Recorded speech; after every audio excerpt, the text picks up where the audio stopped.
I'd be curious what anyone is thinking about. I just finished Owen, Owen in the Agon. He'll have talks with Samuel Barnes on Plato's elite pedagogy and really thinking what Socrates means when he talks about corrupting the youth.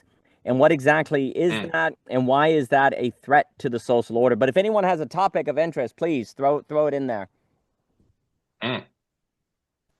Yeah, I'd be curious. That is a really interesting topic. And I guess maybe kind of related to what I mean. I've been thinking about a lot of different things, but um, Mother's Day today, I'm home with my mom and my sister, and I've just been thinking a lot about parenthood and being a teacher right now, just like observing preschool aged kids and thinking about developmental stages and how to raise a child in the 20 in this crazy world we live in, um, and how to uh, shepherd them to be good people.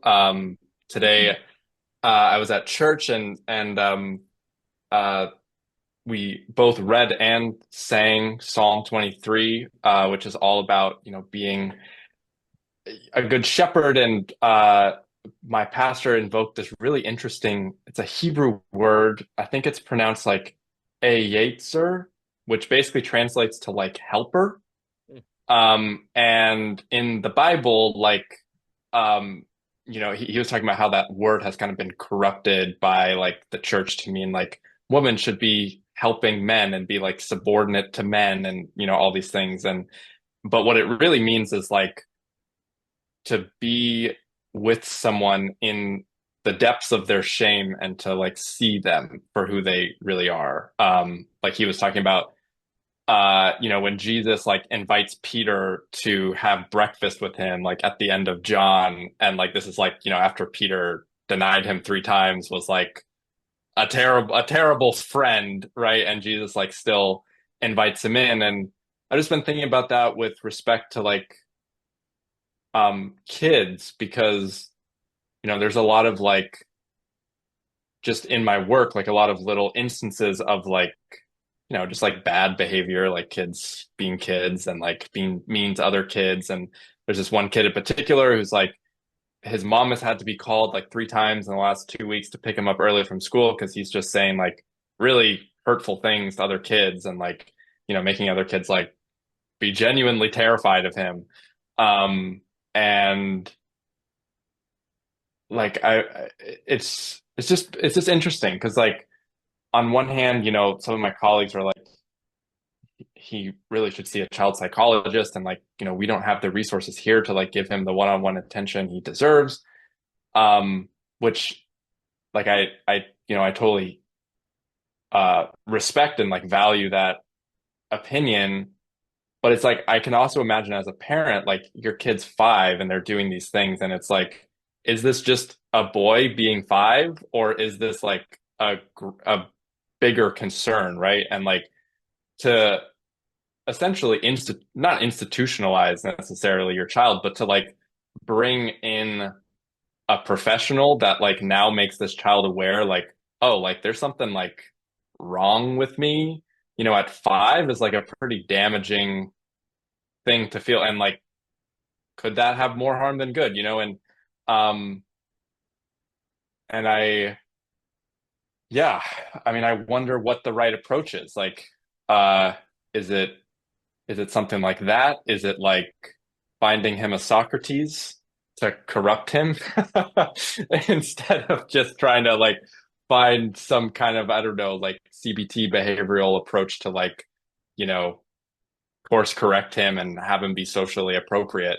Um, it's it's interesting and like, there's a lot of discussion at my school because we're an outdoor school about like technology use and like, we kind of see that as like a boogeyman, and something, kids, especially that age, really shouldn't be exposed to.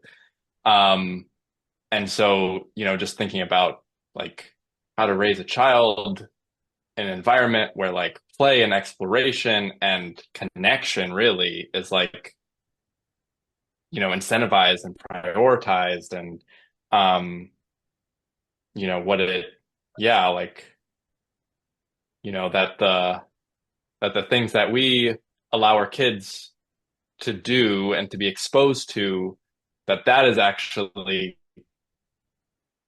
the real corruption. And Socrates' version of corruption is like uh, actually what makes resilient, emotionally mature, teenagers and adults. So I guess I've just been thinking about like, like what are the like red herrings, so to speak, of like childhood behavior or like childhood like disobedience? Like what is like healthy disobedience? What's like disobedience that's like, yeah, like raging against the machine that is actually generative and actually teaches kids to think for themselves? And what's disobedience that's like, oh, that could actually become a problem if it isn't addressed. But yeah, those are some thoughts. Very good thoughts and very important. I'll give it to Michelle and then Sam and then Jacob Kashir. It is good to see you. Aspasia, Javier, and that's wonderful. Jacob has been at the conference at Harvard on education, so that's lovely. I was mentioning everyone that I've just finished a class that Owen and the Agon did on education in Socrates, Socrates' elite pedagogy, and what exactly that means. And critically, Mr. Owen in the Agon, whose work I highly suggest, he's quite the scholar, is focusing on the question of what exactly does it mean to corrupt the youth? And also he does something very unique in his method, which is what if let's actually look at who these people are in the dialogue and their historic background. And let's assume there's actually a reason that Socrates picked these people in the conversation versus just random figureheads. And when you get into the history of these people, you see a bunch of people like, for example, military generals that did what was right, but they were exiled, just like Socrates. Or you see military generals having a debate where one thinks that on the battlefield you should be courageous and the other thinks you should be rational. But there's something where you can use rationality to avoid courage. But then there's something about courage that must be kind of irrational because otherwise it would just be logical, right? And all of these tensions that then some military generals got in huge trouble because they went in the side of strategy instead of courage, and that made them misunderstood. So all of these different RJ and Owen really focuses on some of the dialogues that are ignored, like lashes, our acrobod. I can't ever say the name. Like these ones that we really don't pay, like lysisis on friendship. Really focusing on these tensions, and then to ask what does it mean to corrupt the youth, and then critically, the key move that Owen wants to make is that he thinks we really need to focus on generational decline in Socrates, which we don't usually think about. We just think about philosophical universal questions. But Socrates emerges, there it is, there's the education with the cat. Socrates emerges as an educational paradigm when you have a generational decline, and one could even think generational curses, a lack of, say, healing, as Jacob has talked about, and there's also this inability to really tell what is disobedience and obedience, and what does it mean to be obedient to a social order that is in decline? Maybe you shouldn't be obedient to that, right? So what is? So there is these very interesting questions, and then of course, the last thing, and then I'll give it to Michelle and Sam, is that that there's a funny way in which the youth were already, in a sense, corrupted, right? I mean, he asked them basic like questions, and they don't know the answer. Like the education system has failed them. The parents can't pass on their success to them, right? And like lashes or different things. So there's a sense in which the youth have already been corrupted. So it's not really that Socrates corrupts the youth. He simply makes visible the quote unquote corruption or failure that has already occurred in the social order. And I think he brings this out profoundly by really just looking at the characters in the dialogue, how it is taking place after Athens has lost the Peloponnesian War, kind of like America messing up in the Middle East, or people like Vietnam and their sense of this kind of decline that's been going on, and how that traumatizes the youth or messes up the youth's thinking or different things. And it's a fascinating take, but it does lead to these questions on obedience, disobedience, corruption, etc. And I think that's a very profound question on how do you tell the difference between disobedience that needs to be addressed versus not. But let me give it to Miss Willem. Thank you for being here this evening. Hi. Yeah, just to carry on with what we're talking about, I wanted to bring up 2 points. I guess the first one is like I'm always I don't know why I feel so strongly about this. It's always good to like kind of question where your morals come from and stuff. But I really feel like there's something like innately corrupting about fear. And so in that example that you gave, Michael, like I don't believe that you can really like help anybody by being afraid of them. You know, like they're like I think that we're often asked to fear what's possible of one another, and that itself is like the thing that it's the self-fulfilling prophecy structure where like, you know, you approach somebody fearing them, and then they, from their perspective, like that begets a need for sort of vigilance or defensiveness, just all these things. It's like it's like like I think a corrupting thing is fear. I also don't think Socrates was peddling fear. Um, so there's that. And then I thought it was interesting, Daniel, you said like the kids are already corrupt. And I think there's something true to that, like more true than just what you're talking about, which is like those kids, Socrates's youth. Because between the period of like Rome and the Renaissance, like the transition between childhood and adulthood it's a very fraught process, and you see that expressed in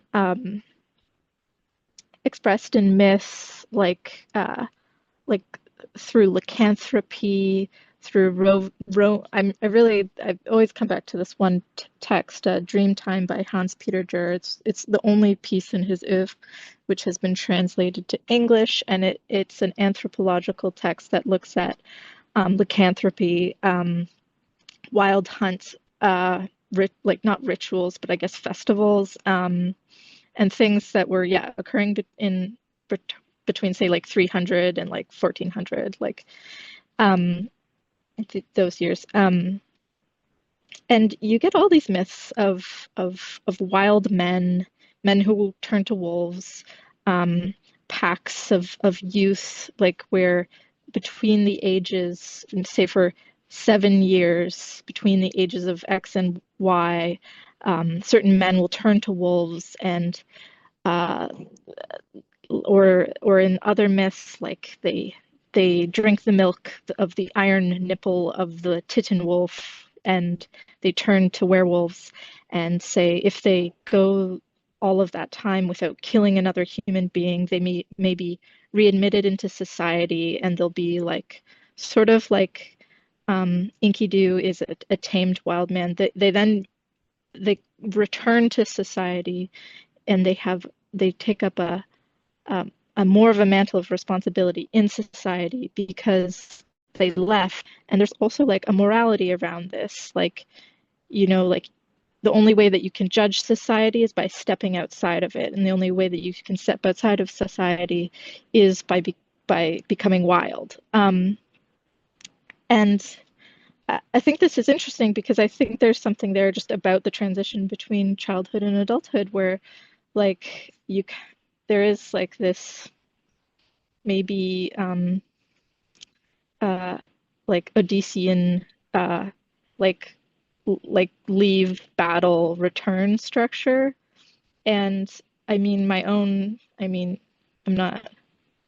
not male, and I'm also modern, but I do feel like there were many ways in which my experience of adolescence was a sort of like was radically different than my experience of childhood or my experience of adulthood. I like, you know, you go through these like it's very common to go through like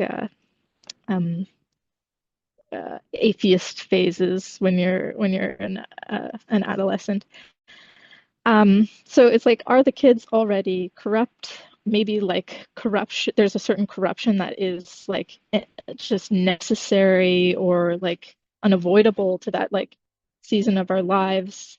And then the thing is like when I see imagery of like all those gang members in El Salvador being packed into those little like tight conditions of the the prisons, and they have, it's just like a very evocative image of these criminalized men and their incarceration. And previously they would have been a part of organized criminal organizations, and it just feels like the only thing we can do as moderns to these like wild men or lycanthropic impulses is to like extricate it or incarcerate it. And I feel like if you do return to like myths of lycanthropy and what like the medievals or the Renaissance people were of Europe were doing, it was like they kind of a way to like contend with it that was not extrication. Like it wasn't to like it wasn't to deny it or to control it. It was to exile it, but in a way that let it be in the realm beyond law. And I think there's some, I don't know, I had a feeling that there's like something medicinal there or something wise there. I mean, when it comes down to an actual boy in a grade school classroom, like it's really hard to like take all of these thoughts and then just find some simple prescription for that, right? But like, I think the kids are corrupt, and amen. No, thank you, Sam Willem. I appreciate it. I'll give it to Javier and Michael and Journey. It's a pleasure to have you, sir. Feel free to raise your hand if you ever like to speak. It's a delight to have you. And no, I think what you're saying is very interesting. I mean, because there's also things as well where there's something about what we might consider disobedience could be, it's automatically taken to be a problem with the child as opposed to the institution, right? So that's one thing, because if the institution were to assume, this child is disobedient or this person's become a criminal, maybe that's evidence that society has failed the person. Well, then the social order would radically change, and it might be too much in flux, right? So there, you can't do that. But then maybe you should say, okay, well, maybe disobedience is a sign that the child or the person needs to go on a journey. We need to send them on some sort of quest, send them out into the wilderness or nature. And we as the society have not provided means to go on said quest. So maybe we need to, and then send them in that direction, give a certain pathway of development, if you will, right?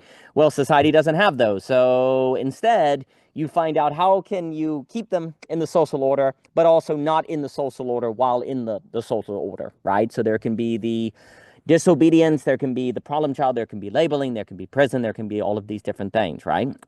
Which then, of course, begs the question of on what grounds are those standards of othering based? Are they good? Are they bad? Et cetera, so forth, right? But there is something where sometimes disobedient, like you're saying, Michael, with the question of the child in the classroom or the boy, we certainly have that with children. When is disobedience or acting out evidence of a need to say go on a journey or to go on the quest or to go do something or to be offered a new environment or given new tasks or new thing? Maybe what's being offered is not engaging or interesting, right? Maybe it's our fault. Maybe there's more we can do architecturally in different things. I think it's a very tough question.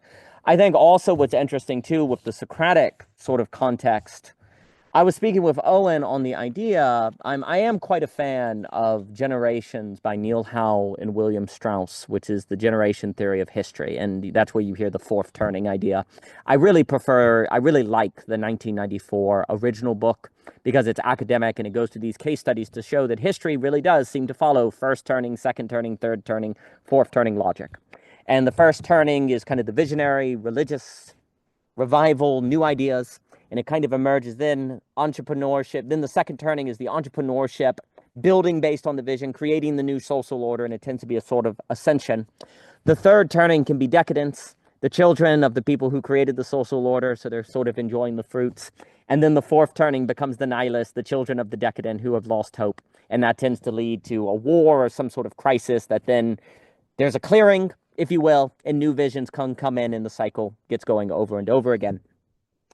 The argument I think we can see is Socrates seems to be located between the fourth, he's in a fourth turning at the possible beginning of a first turning.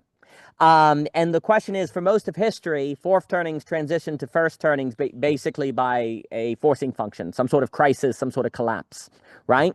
And sort of the question that Socrates is kind of posing is the role of philosophy here in the transition between the fourth turning and the first turning that can say make it smoother. That's kind of because institutions have failed, because the city-state has failed, that actually there's a willingness to think new ideas that have not been thought before. And actually in that circumstance, the corrupting the youth is almost an advancement because the institutions aren't even doing anything for the youth. At least there's some attention being given to the youth, right? And what you're seeing as well is, I mean, what's very interesting with Socrates that Owen just made very clear to me is really the great difficulty of how difficult it is for, say, like a successful society to pass its success on to its children, right? Like to actually pass on what it has learned. Because most of the time you'll have people like, you know, successful men who don't take care of their children or who aren't able to pass their lessons on to their children, right? And how that tends to create sort of a cyclical structure in history where similar mistakes are made. It is so difficult to pass things down. We seem to be quite good, perhaps, at generational curses, passing those things down. But we seem to struggle, as Jacob has talked about, on healing generations, working through generational trauma, so the ancestral traumas, so that they're not there. And so what's so interesting, and then I'll stop and give it to Javier, is often we know that Socrates says, you know, people, you know, I know I don't know, and he knows he doesn't know. So there's this kind of idea of that, right?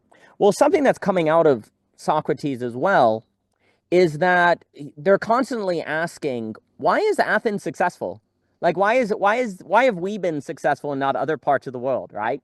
And more and more it becomes clear. It's like nobody actually knows. There's a lot of luck. We don't really know why some societies are successful versus others, but they don't know why they're successful.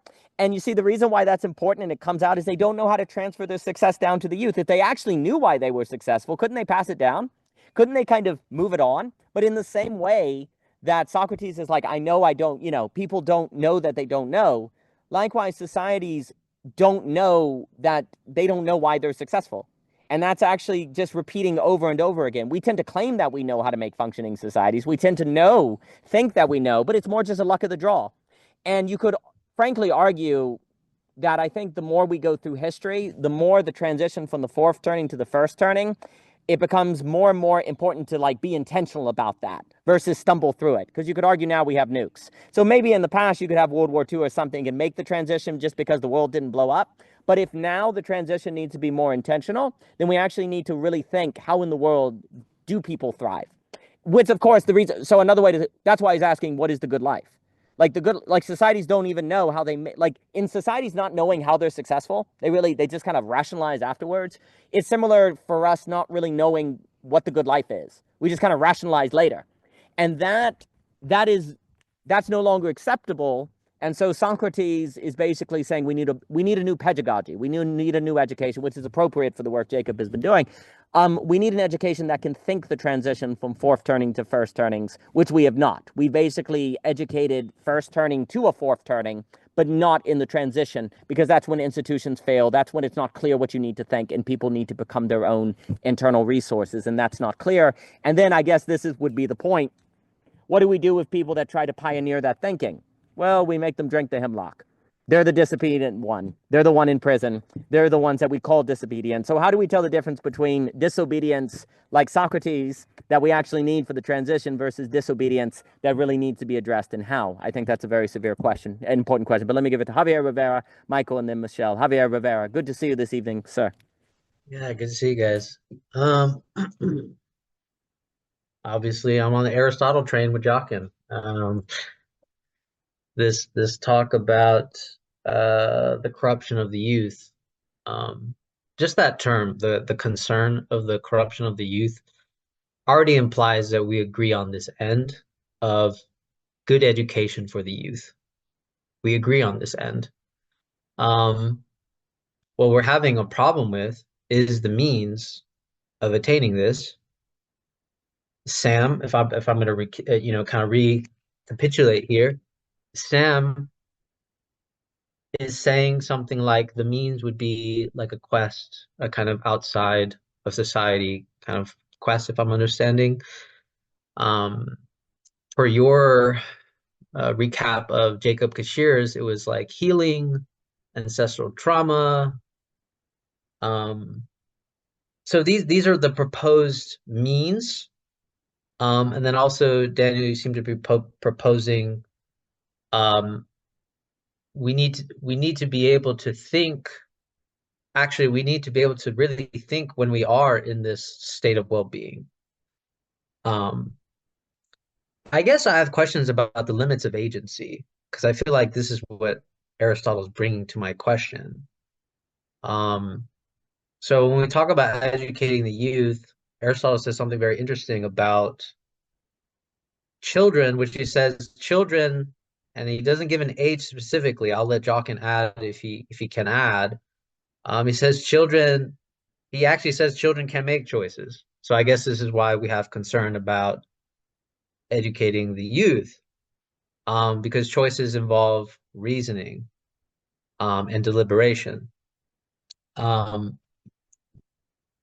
so I guess to go back to the sense of if a child is being disobedient, um, it already points to a kind of the the child is not making the choice to be disobedient. I guess if I was to kind of frame it that way. If I'm using Aristotle in the right way by claiming choice as deliberation and reason, and he's saying children don't have that yet. They have voluntary actions, but not choice making, which I think is a very interesting thing. Um, but yeah, I guess when it comes to the question of disobedience, it is the kind of the questioning of the limits of human agency. What is within the what is within the child's agency that we are so sure about that is disobedience, rather than the mere breaking of institutional rules? I guess that would be my question. Like, how are we discerning between a child's disobedience versus they're just breaking the rules, but is it really disobedience? Is breaking the rules imply disobedience? Because disobedience then implies that they're using reason and choice. And of course, this would be age dependent at this point, I'm going to add. But yeah, I guess I guess how are we determining what is within their agency? Yeah, right there.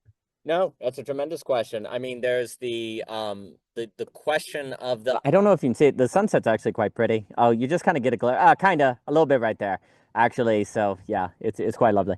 And actually, I have no idea how well the internet is out here, but it's really nice. And then the mosquitoes haven't come. You usually have that transition between May and June in Virginia where all the crazy insects haven't showed up, so you have a chance. So it's actually quite nice. But I'll give it to Michael and then Michelle. Yeah, I mean, there's issues of disobedience versus doing what is not as good, and it's not so much that you're accusing them of being bad, but you can't do that because it could get someone hurt. I can certainly say as a parent, it becomes difficult between the things that are literally dangerous that you want them to take seriously so that they stop versus kind of disobedient. I mean, there's also things too where a child, they do something wrong, but that's not nearly as much as a problem as they refuse to take responsibility for it or try to avoid responsibility. So it's not even so much then at that point the thing that they hit their sibling with a broom, as it is that they said, I was actually trying to make them feel better because they were hurt, so I was rubbing them with the broom. And it's like, at that point, you're just saying something to get out of trouble, and now that's more of the problem than the actual hitting of the broom, right? So there's all of those little layers as well, and I'll let you guess if that's based on a real experience from about 30 minutes ago. And there's also, I think, what Sam was saying also on fear is tremendous, on this idea of if you're worried about corrupting the youth, then you've already lost them, because fear tends to be corrupting. But then there's a difference between like corrupting the youth in the sense of now they're not going to be productive. So I was also, I like that, between children and youth. Yes, that's great, Sam.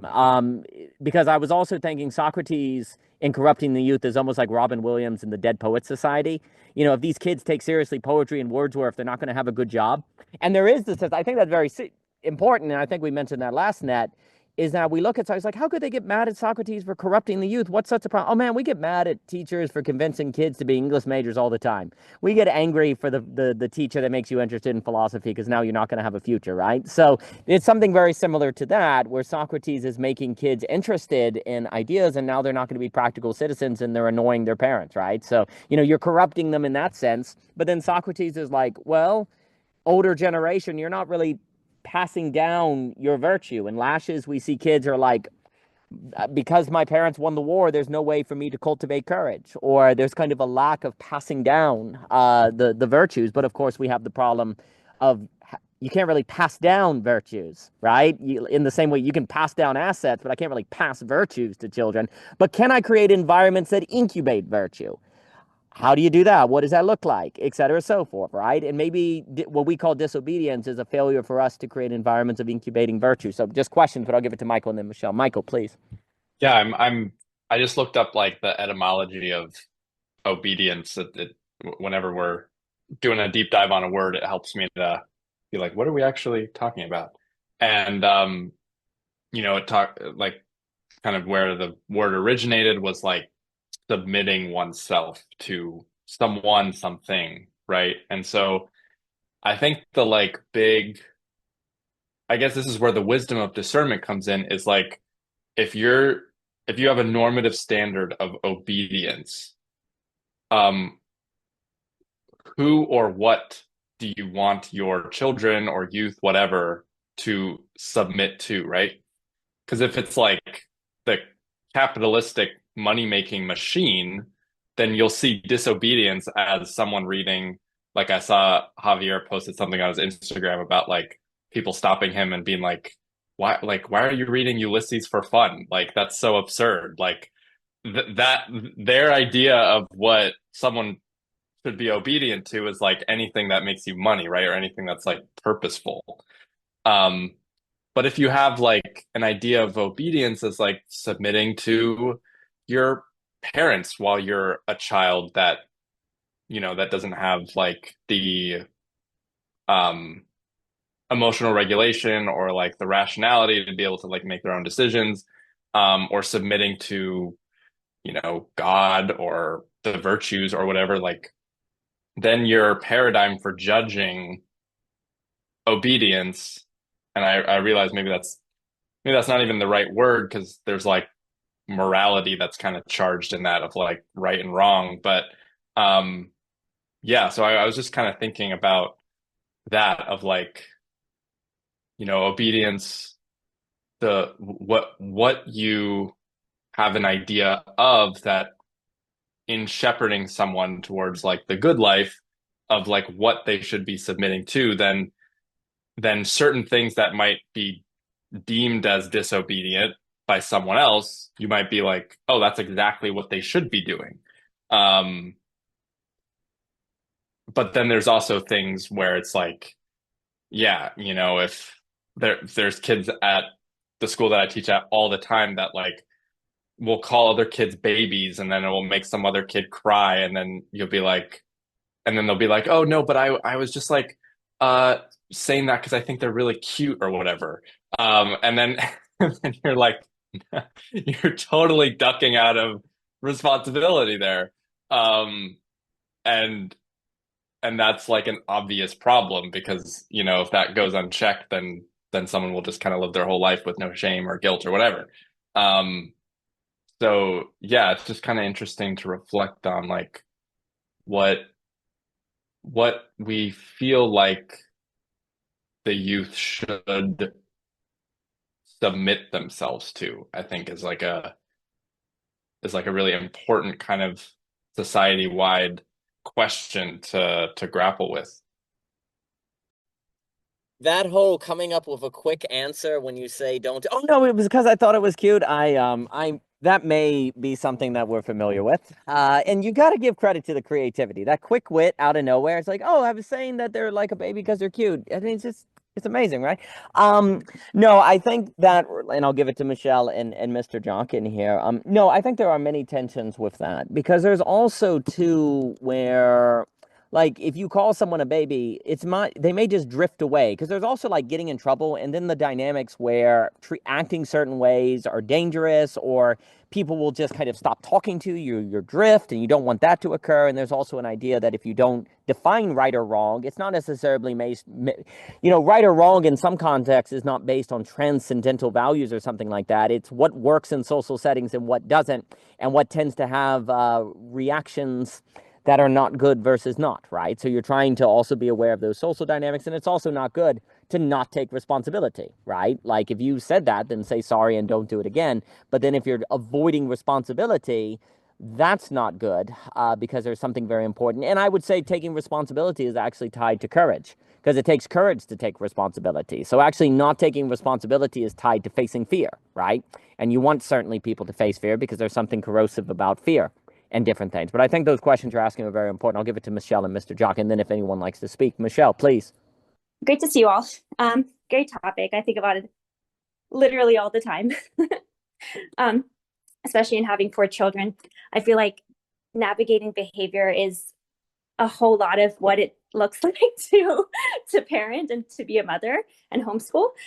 So it's interesting, and I think you're raising really good questions. Everybody is, and like it got me thinking when you're talking about the particular example from your experience, Michael, where maybe a child might be saying things because then they know they might get to go home, right? Like if they're sent home because they're saying things that they might get to go home, so they might just learn if I do that, I might get to go home, Now I don't know. I'm just completely talking out loud right now, But I think the reason why I think I'm so fascinated by the topic is because it's very humbling. Like it's such a humbling experience to like actually have to learn how to teach and be like there's so much kind of redundancy and repetition. But I think two quick things I want to bring up, because I'll have to jump and tuck in the kids. But I want to say is sometimes I think there's a way in which if we're hoping for cooperation, then one time I remember I got this thought of like, no wonder no one will listen to me. Like I'm not even listening to myself. I'm literally not listening to myself. So like, I think there's some deep things that you can sometimes find yourself addressing in parenting where you're like, oh, this is maybe revealing things about my own relationship to myself in what the things that I'm experiencing or engaging with. So that's one thing. And then the other side of it is, me and Aspasia have talked about this like offline, just between her and I as mothers, but like there's such a tension, I think, between wanting to be understanding and listen and hear and be present and like do that, which is important, but then also like be concrete, like in the sense of be like gravity, right? Like if this happens, this is the consequence. If this happens, this is the consequence, right? And be consistent enough that people do take you seriously. It's like, why isn't anyone taking me seriously? Well, maybe I don't. Again, it's like there's these interesting things like, are you taking yourself seriously? Like, are you taking yourself seriously in terms of some of the things that maybe you are? Are you really taking the time to like listen to your own self? And that's like a whole nother topic that I don't really feel can be done justice in a couple of minutes, but that might be like listening to that compelling feeling in your heart, or things that maybe you're afraid of that you're not facing, things like that. But yeah, so I just think that there's something really sort of, if you would like to have somebody, what I mean by take you seriously is say, have it be effective. Like, hey, you're scaring the other children. Can you please stop doing that? It's weird because in that moment there's just it's such a, it's like when Daniel talks about pluralism and belonging again, you feel it so much with children because they're at a completely different level developmentally, but they're also have a whole other view of how they think things should be or could be, right? And so you're trying to be respectful of the fact that they're kind of like the Rumi poem, right? Like about the guest house, they're guests to you in a sense until they learn this new world and learn this new home and learn the rules of how things are. So there's that. But there's also like, there is the reality that there just are like laws of gravity, right? There are laws of a society. Thanks, girly. And so, yeah, I don't know. It's a tricky thing to navigate. I mean, I think though it's humbling. And a lot of times I think to me, I wonder if there's also just a type of like, if something's not working, try a different recipe, not in the sense of not being consistent. But what I mean to say is like, clear's like, you're not listening. Like, it's like, well, they're not, they know they're not, does it help to say that? But at the same time, you're also identifying like, you are not listening. So, is that how much of like your language is the right way? And I think in this world, in this information vortex that we live in, I think it is important to kind of get your bearings on just, what can you reasonably land on as a method, and then just keep going with that and not be so afraid of like, oh, I'm not doing it like right and I'm going to ruin my child or something, or children. It's like, well, yes, that's a real fear. I get it. I really do. But, you also have to in a sense, step into your role as the guy, like as doing that, as being the one to teach, even when you feel like you're not being effective sometimes. Like, there is a way in which I think there can be something effective about not giving up and being the consistent presence through it, being the presence that still loves, even when there's, even when they're not listening, or even when whatever it is. And yeah, it's just interesting. It's just interesting because you're like having a little teeny micro society, but you also are trying to like, be the person who can hear and understand and listen, and maybe get creative with how you diverting to something different.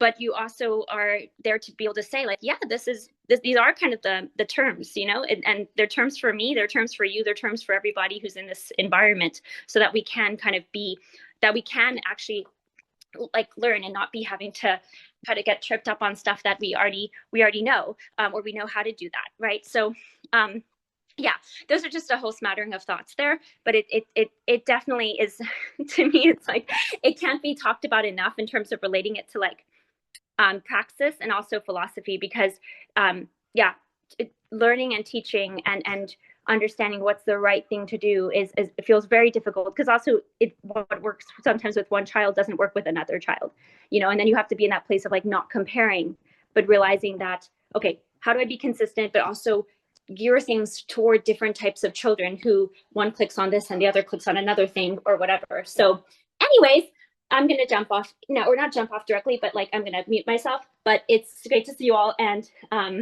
yeah, fantastic topic. So thanks, guys. No, very well said. And then I'll give it to Mr. Jockin if anyone has anything else to say. I think also what's interesting as I think about it is the difference between if a child is in a classroom and you tell the child you must take this test and they don't want to do it and they're squirming in their seat, you say you're being disobedient. But let's say a child was interested in a project and they wanted to build a fort in the forest and they couldn't do it. Then instead of saying you're being disobedient, that's causing the fort not to work, you can say, well, if you don't tie the sticks together, it falls apart, right? So it's interesting how disobedience tends to be more of an issue when you have a environment where you're trying to get a kid to do something they don't want to do, or that is not given by the practice itself.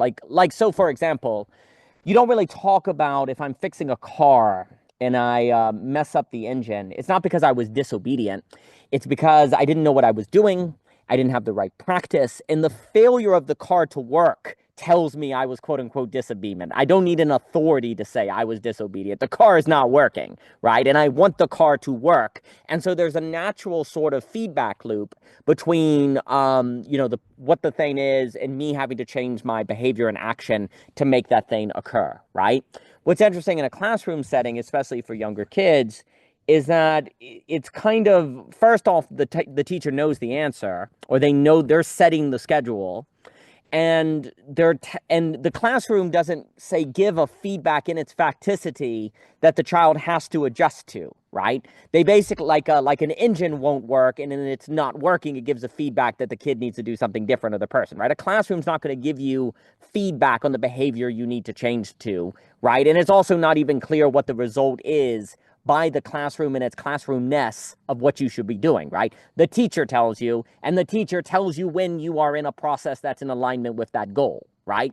Whereas with an engine, it gives you in its functionality that it's not working and that you need to change to make it work. And so what's also interesting is when learning is moved into a classroom setting, or when work is moved into an office setting, concepts like disobedience seem to arise in prominence because there's no, I suppose, feedback from the thing you're doing according to which you would adjust. And that would also align with what you want to do. If you want the car to work, then it's not working, so you need to do something different. So it's giving you all the signals, where with a teacher, they've got to grade the test to tell you if you did it right or wrong. They've got to tell you to do it, and it's all kind of invisible beyond the authority set by the teacher, right? And so there's something about disobedience that is tied also to when you are setting goals that the teacher decides it wants to see arrived at. And this applies to society as a whole. There are goals that society wants to see. Increase your GDP. You're not doing it. We're going to tell you what the GDP is. We're going to tell you when you're productive. And it's all going to be informed to you, because that's not so immediately given by your experience. And if you're not doing it, we'll say you're a bad member of society, or you're corrupting the youth, quote unquote, right? Whereas what's interesting, if you're engaged in a process or an art form or an activity that you want to do, then the process itself gives you feedback. The process itself sort of informs you if you're aligned with it or not. And we lost Mr. Jockin, but I'll give it to him the moment he comes back, or if anyone. And Clayton, it is good to see you, sir. We've been talking about disobedience with parenting, classrooms, Mother's Day, and all sorts of fun things, and Socrates. And so it's funny, too, because when you're in a process or an activity, the activity says to you if you need to adjust or do something different, right? And you also, by choosing to do the activity, give yourself over to what it tells you to do to adjust, right? If I'm working on an engine, then I'm giving myself over to the engine to tell me if I need to do something differently or adjust, right? And I'm willing to do that, right? Where in authority structures, I don't necessarily want to be at school taking this math test. I've just been told I have to do it, right? So there's this kind of concept of guilt and authority that gets tied together in different things, that then has to kind of have a weight to disobedience, which then makes the concept of disobedience unclear. But if, and then it seems kind of tyrannical and authoritarian and things like that. But if we're talking about what one it needs to do that is fitting to make something work, like an engine, that is afforded by the process itself, well, then you almost don't even need the concept of disobedience. It's just the process itself will kind of say, is it working or is it not, right? Now, of course, there also are issues of, training people to enter into processes that if they go into early can be destructive or dangerous for them. So there's some sort of pre-learning to that. I mean, there's also issues too, where if you're in processes that you run out of food if you do it wrong, the survival is on the line. That also gives you information in the very experience.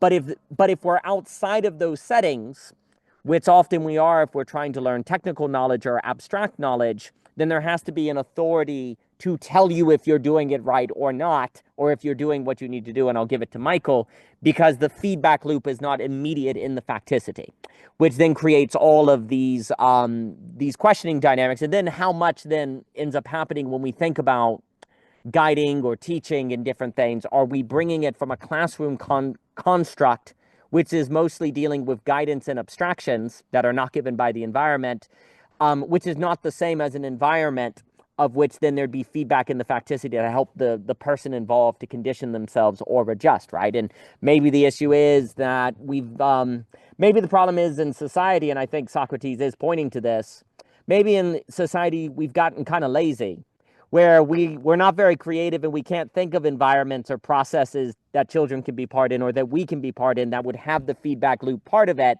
All we know how to do is create classrooms, and then we'll make up for our lack of creativity with authority that will tell kids, just get with it or else, right?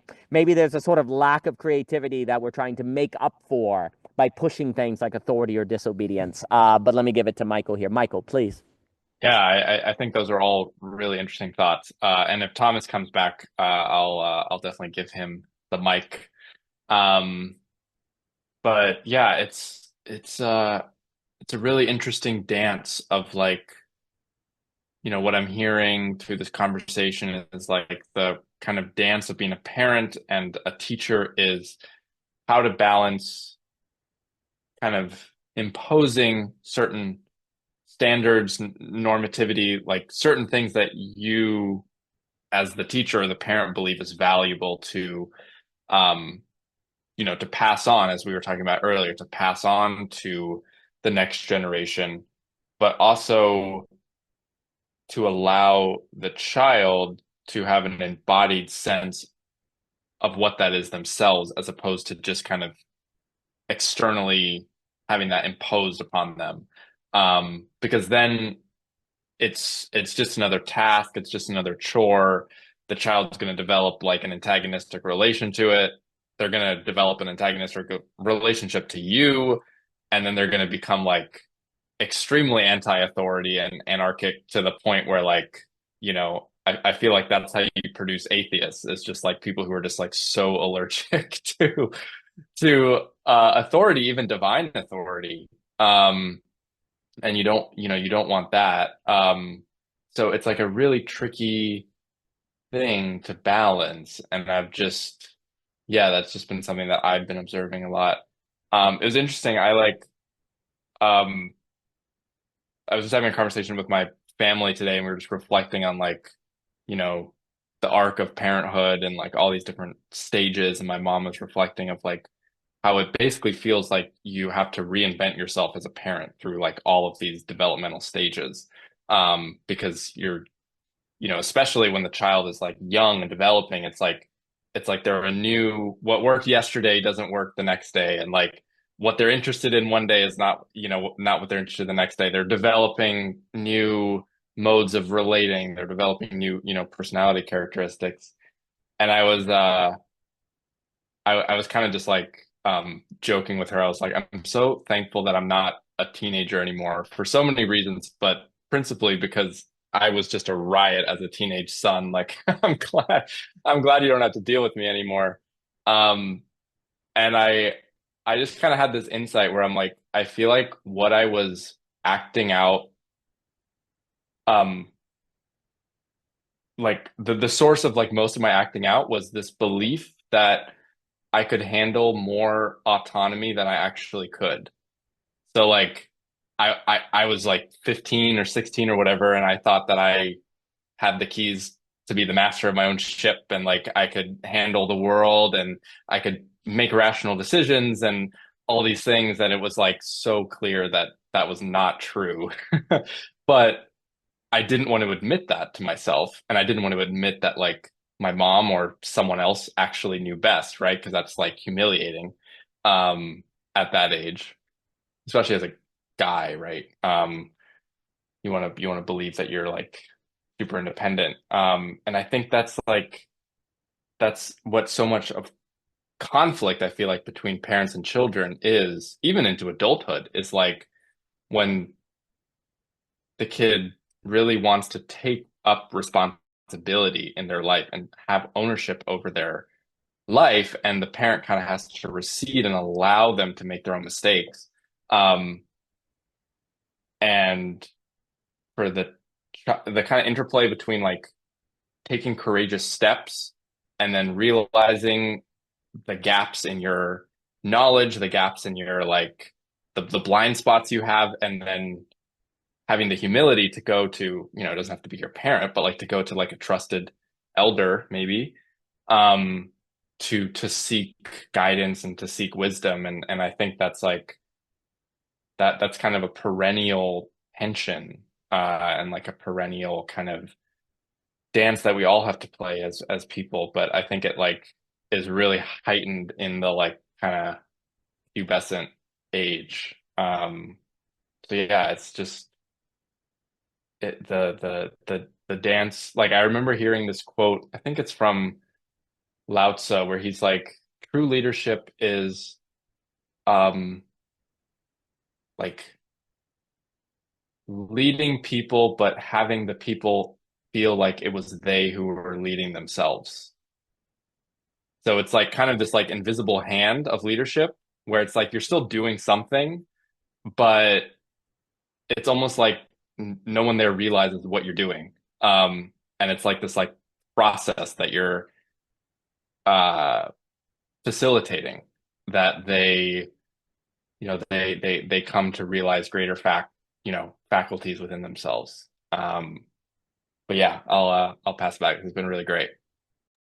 No, I really like that idea of there's something about leadership, meaning that people feel that they led themselves. I think there's something about that. And there's also something about leadership as a certain incubation or facilitate or creation of a space where people gain their own intrinsic motivation or drive or inspiration. Like leadership as leading someone to a place of inspiration within their own self-turning wheel. There's something very problematic where if a leader is like, their goal is to have followers. Oh, well, then there can be something controlling about that. But leadership as modeling a way to lead oneself. I think there's also something important about leadership as being clearly itself when you don't know the answers. Like I always think leadership is kind of interesting because what's the difference between leadership and say, I guess, a technocrat or a programmer?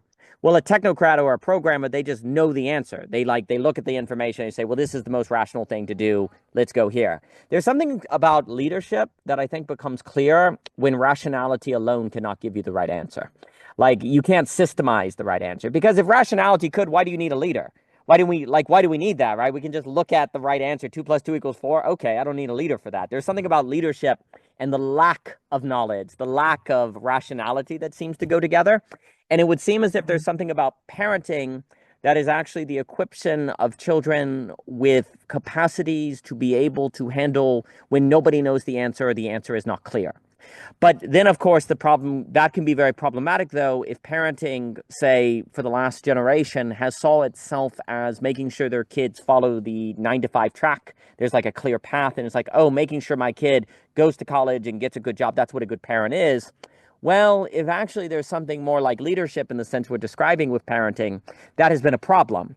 The actually parenting should be more about helping kids know how to lead themselves, which is clearly leadership when nobody knows the answer, right?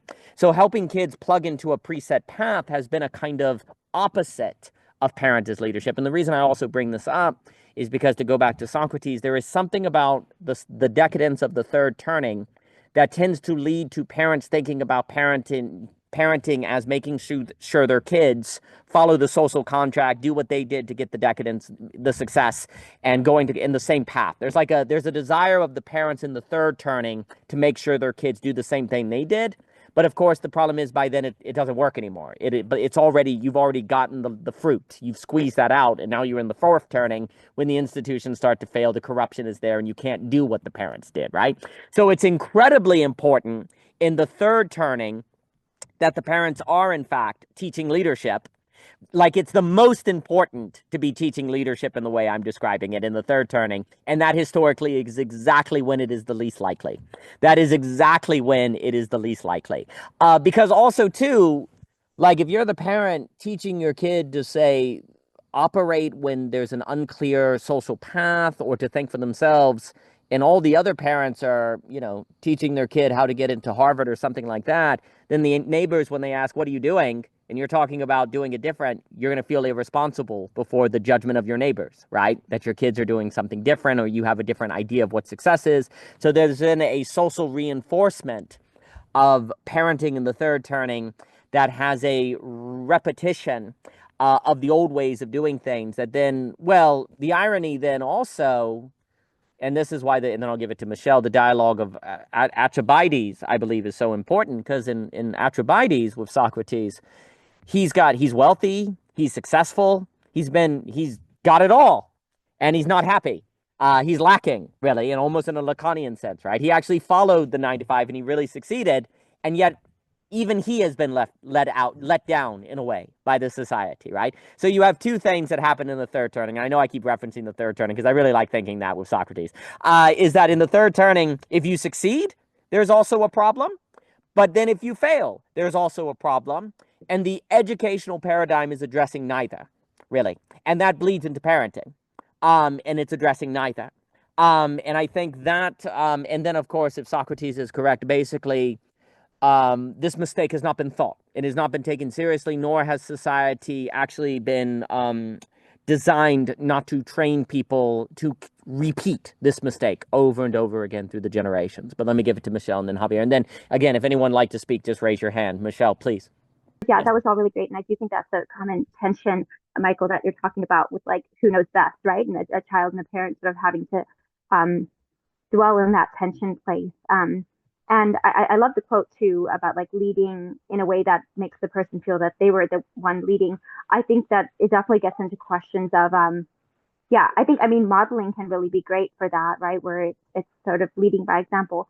It's just, I think the thing that people feel frustrated about, or maybe even, I'm sure there's a lot of emotions with it, like guilt and other stuff, but it's like when it seems to not be effective. Now, is it actually not effective, or does it just not feel as immediate of a result as you're thinking that it could be?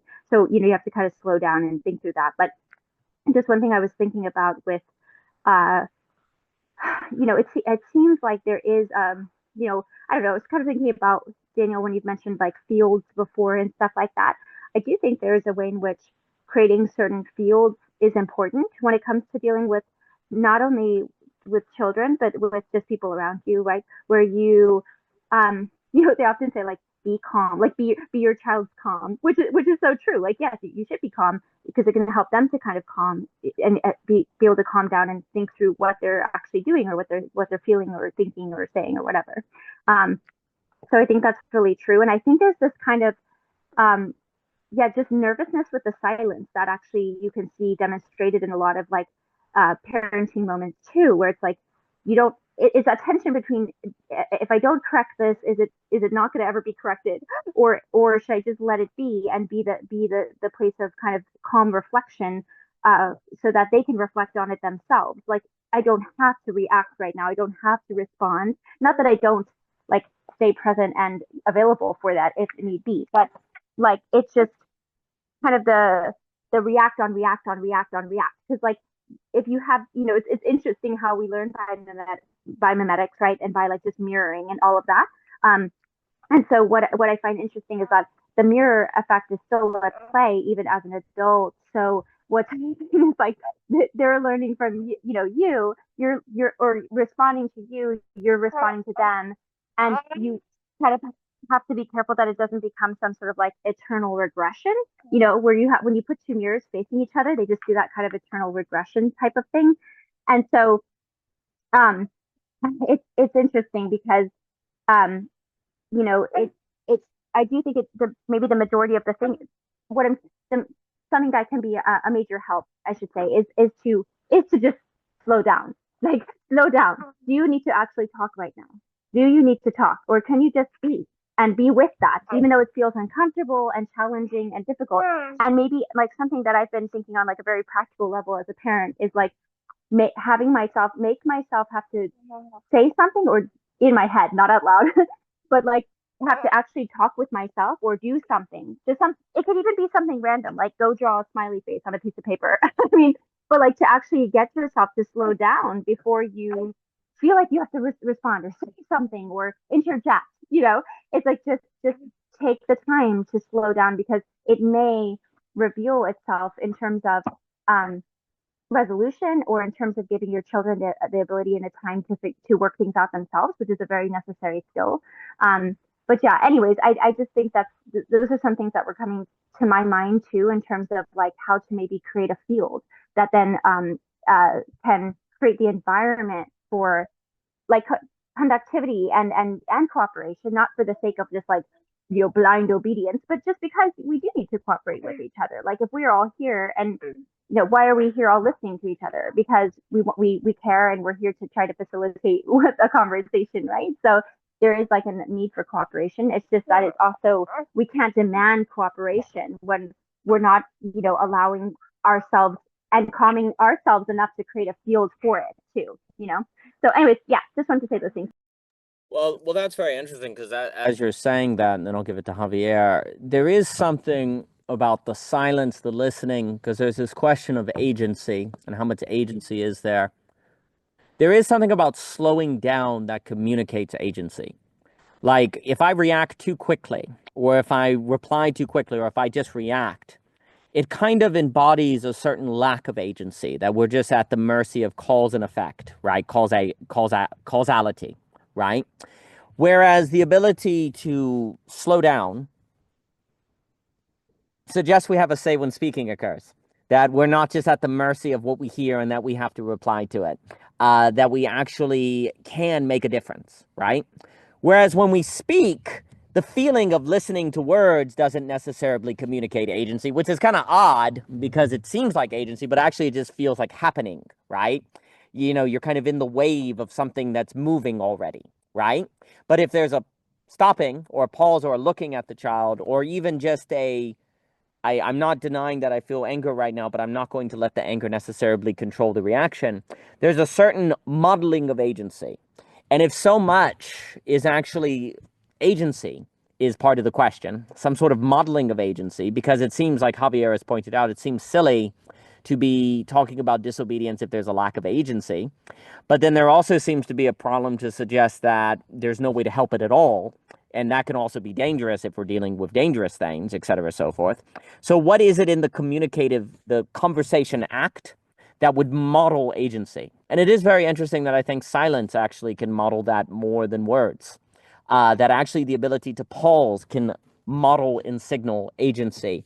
And then that just makes me think about Socrates, because there's also a way in which if you're like, yeah, we actually have the time to have a philosophical dialogue. Yeah, we can actually engage in a dialectic back and forth.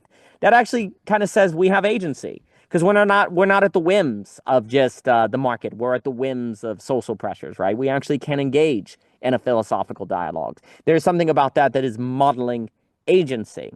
And maybe and that modeling of agency and showing agency to then create the impression of the possibility of agency can be perhaps far more important than quickly saying that was wrong or getting mad to communicate something wrong was done. Because if I communicate to you something wrong was done, but you don't have a feeling of agency, well, you can't change your behavior. You're just going to be disobedient again, right? It's not going to do anything. But if I can model an agency, maybe something can come of it. And maybe that's avoiding the eternal regression that you were pointing at, Michelle. The modeling of agency suggests we don't have to eternally regress. We can actually move the mirror or not just go back and forth forever. But it was interesting. But let me give it to Javier Rivera, and then if anyone like... Just going to leave now, so I just wanted to say hello and goodbye. Oh, well, And thank you, Yuri. just knowing Yuri's how awesome. inspiring the conversation has been so far. Well, It's very thank nice you. to play that, Escher-esque boundary between internal and external, especially when Delightful. it comes to pedagogy.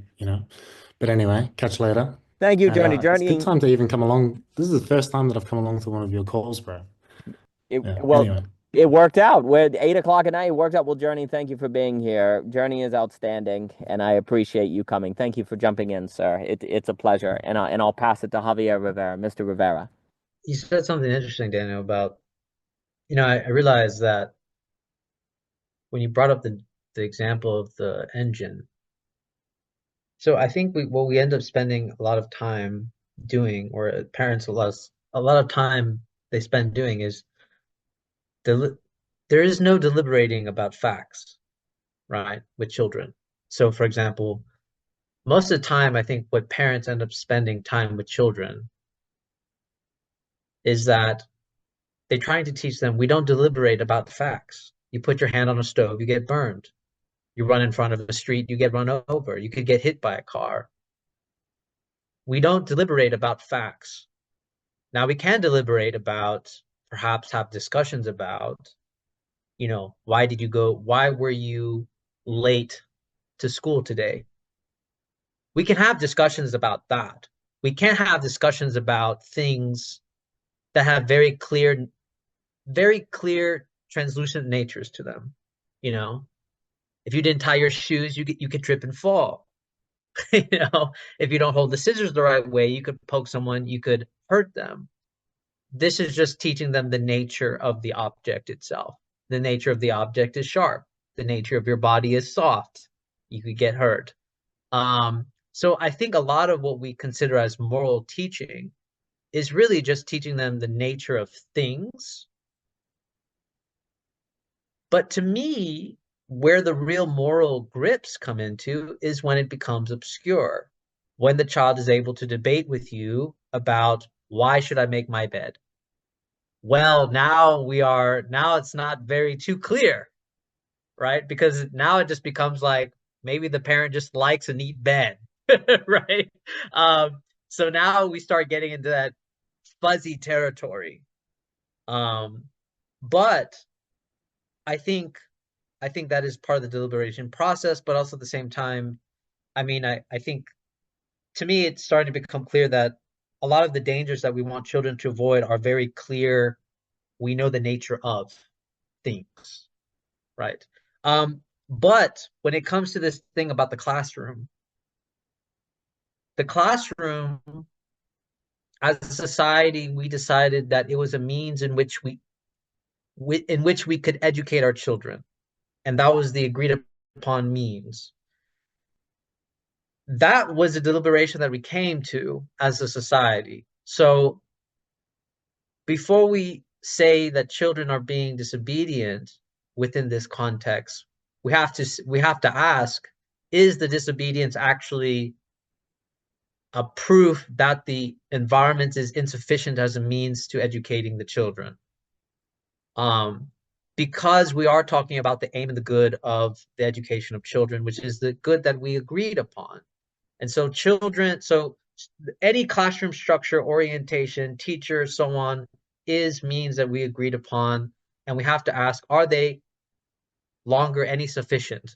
Are they sufficient? Is now disobedience the proof that these means are insufficient? Because I think rule following makes sense, but also at the same time, we do have to always keep it open and understand that they were means that we agreed upon. And I guess the last thing was this idea of,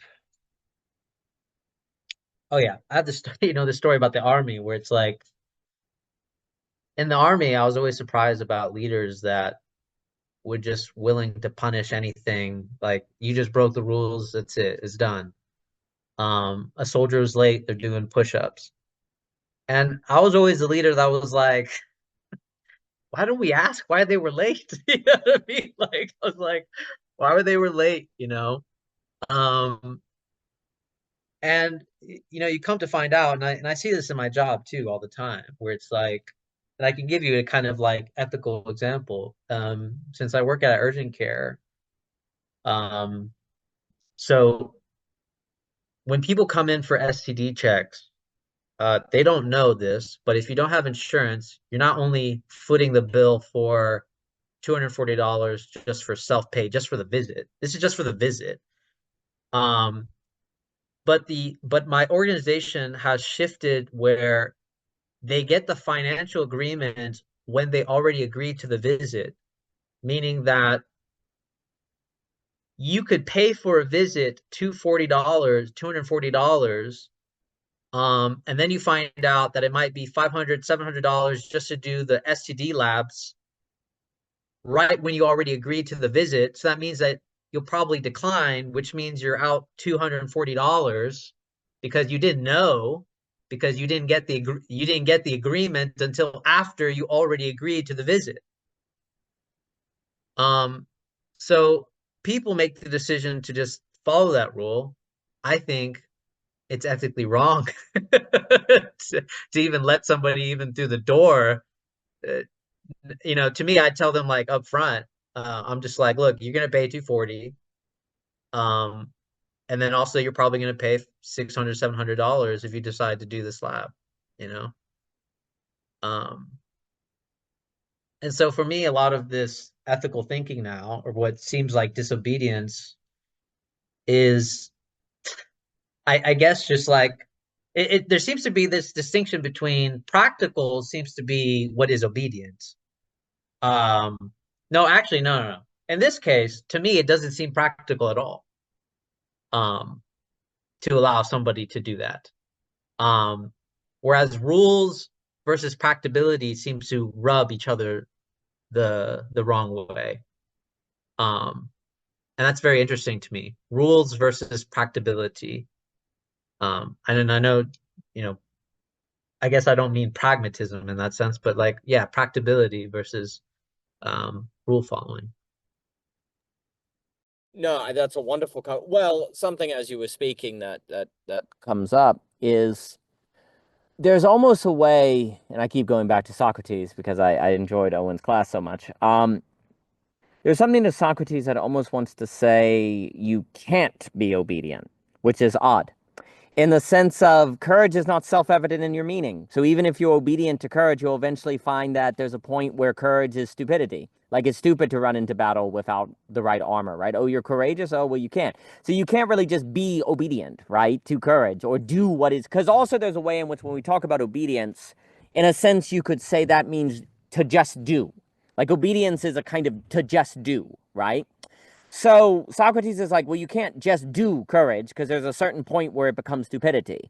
There's a point where you can't, just do friendship because maybe you're just in the dialogue Laetius.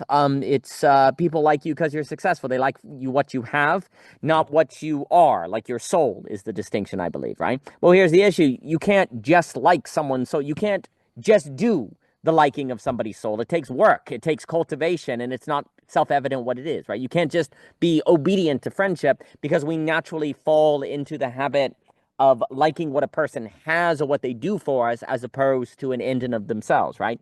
More examples could be given. I mean, because so there's this idea where we can't just do anything because eventually it passes over into otherness or becomes its opposite, as Hegel says, right?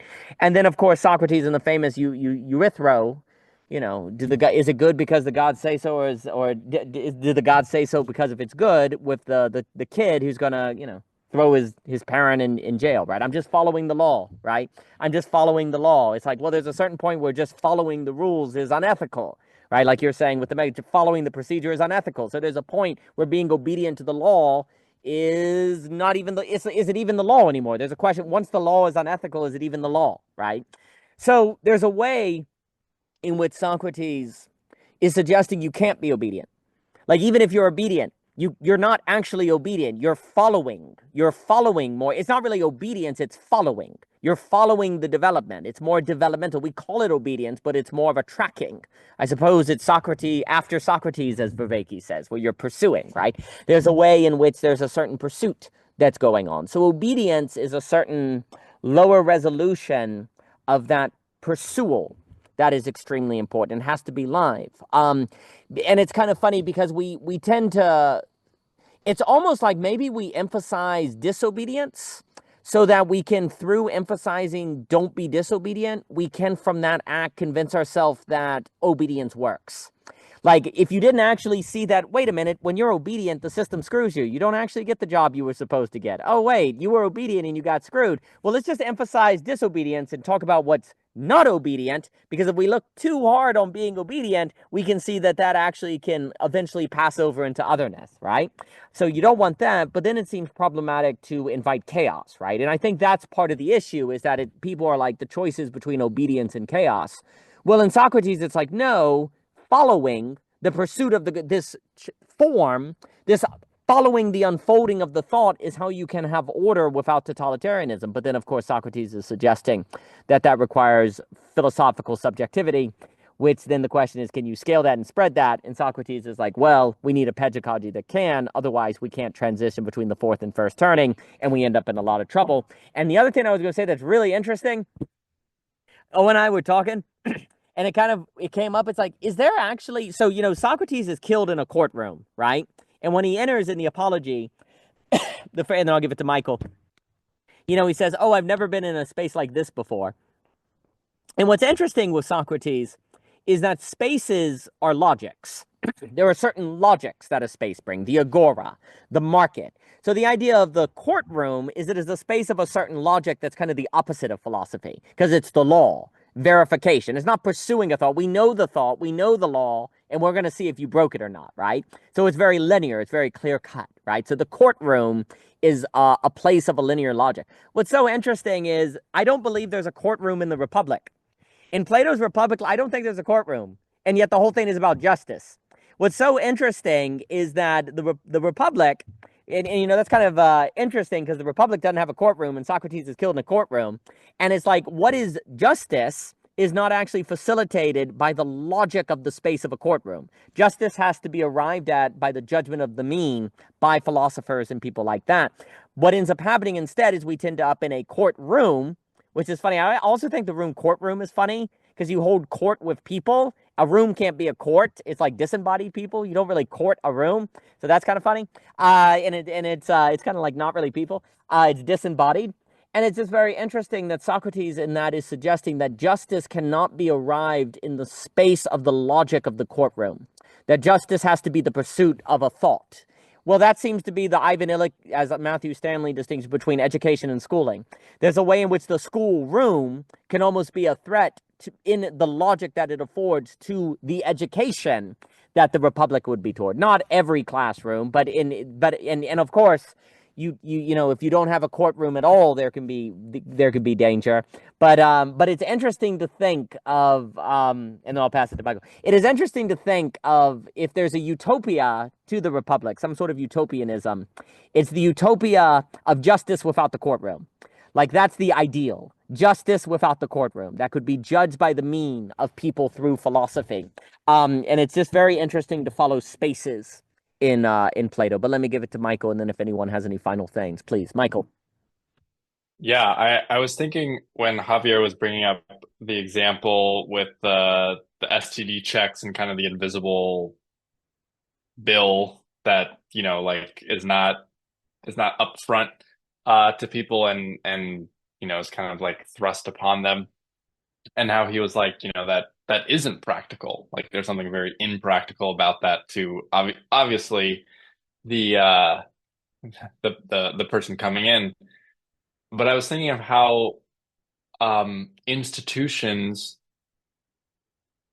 intentionally create obscurity so that people aren't aware what they're signing up for, and they get kind of, you know, they get sucked in. They believe the bill's only $240, and then they get surprised with, you know, with something. But at that point, they're kind of roped in, right? Like they don't have the choice to back out.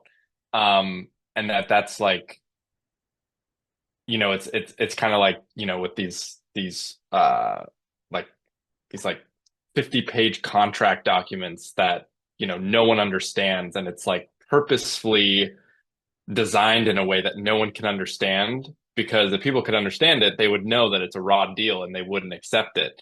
And so it benefits the institution to have people who are confused. And how, you know, I did mock trial in college, so I had like some pseudo experience with, you know, lawyers and crafting arguments and cases. And I was always on the defense, and it was just like, it was so apparent how it's so ironic that like in, you know, a courtroom that's supposed to be, you know, the halls of justice, how oftentimes it is like like they are the least concerned with actual truth. And you know, as a defense attorney, like basically all you do is you poke, you know, tiny little holes in the prosecution's argument, and your person can run scot-free. And it's like they like for the jury to decide that someone isn't guilty, they don't necessarily have to believe that that person, you know, beyond a reasonable doubt, which is like the term, like didn't do it. They just have to have a little bit of doubt, you know, like the OJ thing. Like they just like have a little bit of doubt, you know, there's like a racist cop narrative, and then they run with that, and the glove doesn't fit. Boom, that's all you need. You know, no, don't mind the blood on the car seat and like, you know, what he was saying about his wife before she died. Like that's all you need, you know. Just a little bit of like, you know, just turning the water somewhat opaque and creating some obscurity. And it's interesting because Javier was talking earlier about how the confrontation with obscurity is actually what leads to maturity. Like you know, you talk about all the time, Daniel, like encountering the mysterious other, and how to have pluralistic societies where, you know, people of different faith traditions, backgrounds can encounter each other and like withstand the ambiguity, right? And coordinate around common ideals. But it seems like when an institution is imposing obscurity to benefit them, that that just fucks everyone. Like the smoke and mirrors thing is not leading to like maturity. It's leading to manipulation, unknowing manipulation. Um, and so yeah, that like it's interesting. Interesting to think about that. No, I think, well, there is some sort of encounter with the surprising other that if we cannot do, pluralism is doomed. And that's where, bringing to mind what Sam was saying on, there's some sort of othering of the wild, of the animal, of we're civilized, they're not, that actually then leads to a lack of development, a lack of the ability to actually handle the wild. Well, Ivan Illich was so big on disablement, and that we don't have to really worry about Orwell and Huxley, like being controlled by power or pleasure. We're disabled. We're not able to do anything. We can't cook our own food. We rely on an expert class. And so there's a certain disablement that has occurred, which then in that disablement, I think we also lack the capacity, Christian was saying, the nervous system to handle otherness, emotions, all of these different things. Like, we're disabled from doing that. And so then the encounter of the surprising other as necessary for pluralism becomes something that we feel disabled from doing. And when we are so disabled, we then just naturally self-organize in a manner that makes us more susceptible to manipulation, because we tend to find people that think like us. We all get a kind of self-serving way of thinking, and then power just kind of creates the parameters of that already self-serving logic, and you just end up where you want to go. Or people can easily just find blind spots in that logic or ideology and manipulate you to their own benefit, et cetera, so forth, like a strongman or someone like that. And there's a little bit of that wildness that actually becomes necessary for the youth, right? That actually becomes necessary for not being oppressed or controlled or, well, the funny thing is, what you also see is that I think basically success becomes correlated with what makes you fragile.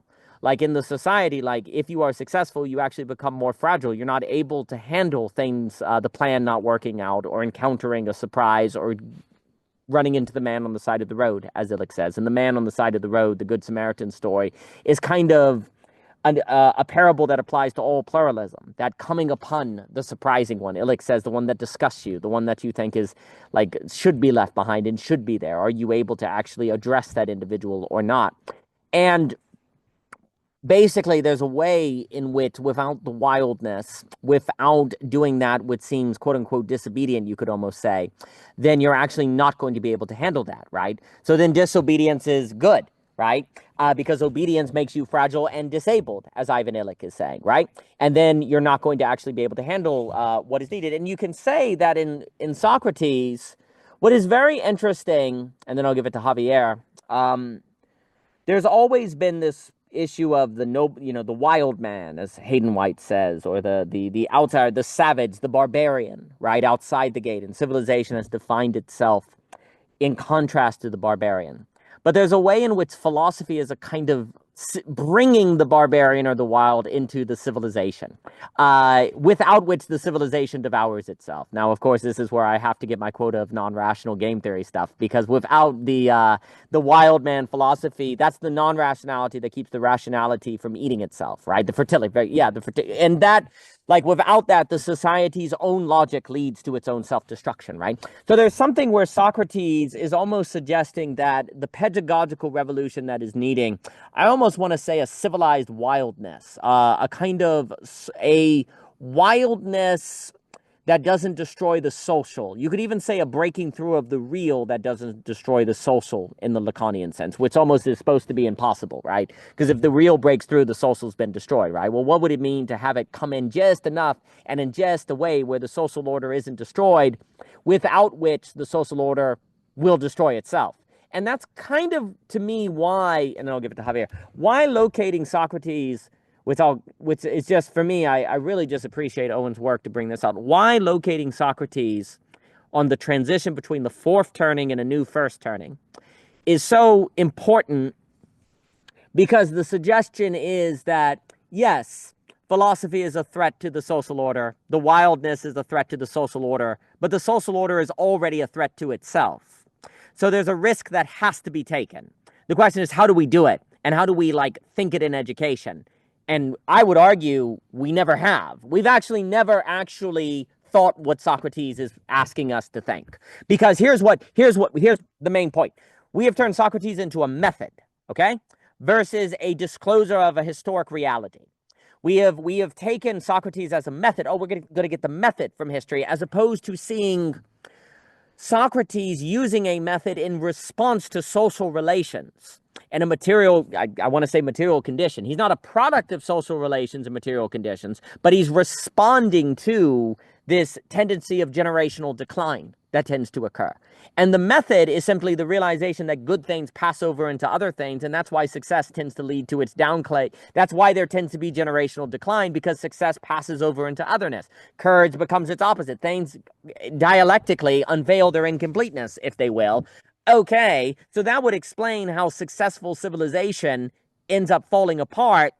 Well, if that's the case, then you need a pedagogical revolution. It's not simply going to teach people how to be successful, because success, what do you do once they're successful and that bleeds over into otherness? Well, they have no more education in mid-years. They're screwed. They're like Artaban, right? You've educated them to be successful, but not how to respond for when success fails, when success begins to turn into its opposite. They're not educated for that. And Socrates is like, oh, and if they're not educated for that, then the social order is doomed. They won't be able to pass things on to virtue. It will never make the transition, and you'll have all of these issues. There is more to go. Clayton, is good to see you. I'll give it to Javier, and then if anyone has final things. Javier Rivera. Oh yeah, this is good. I mean, it seems like what you're saying, Daniel, is, I mean, because this is kind of like what I hear when I was leaving the army, and they make us talk to financial advisors, and they're just like, well, you got to play the game, that's how you become successful. Just play the game. And I think that's kind of basically what you're pointing at, Daniel. Instead of being basically once people have figured out the formula for success, they forget that it's situated in a situation in which success allowed you to have success. So it means that actually that's not success. That's not success in the most fruitful way, because success in the most fruitful way is to say, actually, it depends on the situation. Has the situation changed? That's what it seems that you seem to be pointing at, Daniel, is we keep giving formulas for what works in every generation, and we keep falling into that same trap, versus are we really understanding when the situation has changed, versus what success was back then or whatever, and a calling towards that. So it and I've also noticed that we don't, there's also this allergy to deliberation, which is really odd in a way, because we deliberate about things that shouldn't be deliberated about too much. Aristotle made this really interesting comment about we shouldn't deliberate about accident events, but I noticed that we deliberate about accident events. So there's that really interesting thing where we have this confusion of what deliberation means, because deliberation is about what is within our capacity of our own agency. And then there's I guess the application of deliberation, in which we just debate about things that have almost little to nothing to do with our agency,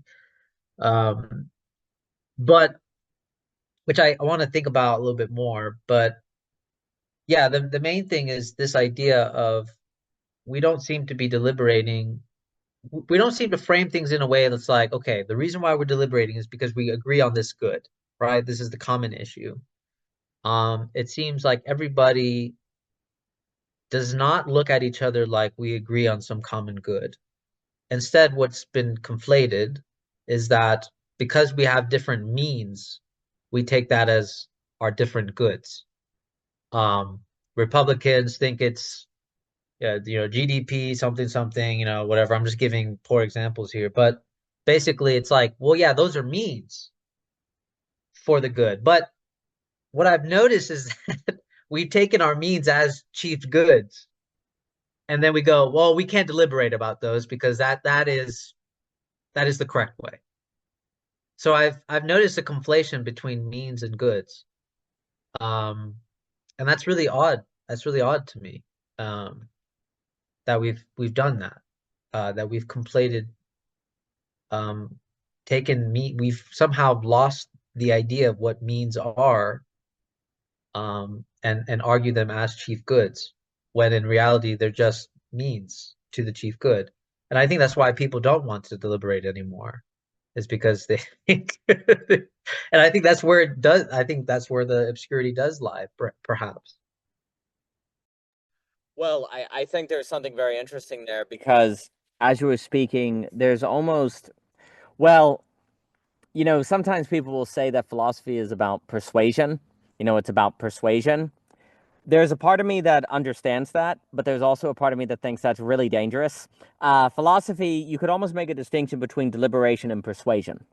Whereas we do a lot of persuading, but philosophy is supposed to be actually deliberation. Like, okay, what is the good? There is a good. What is it?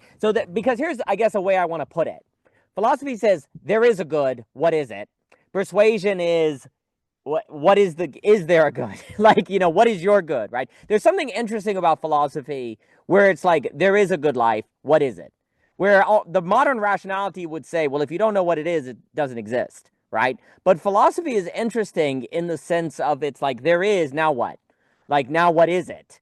And it's like this assertion of a prime value. It's an assertion of a good, and then it's asking what it is. It's like, well, how do you assert there is a good before you can say what it is? That's the interesting move that philosophy classically entails, that without which I don't think we can't, analogous, act as if.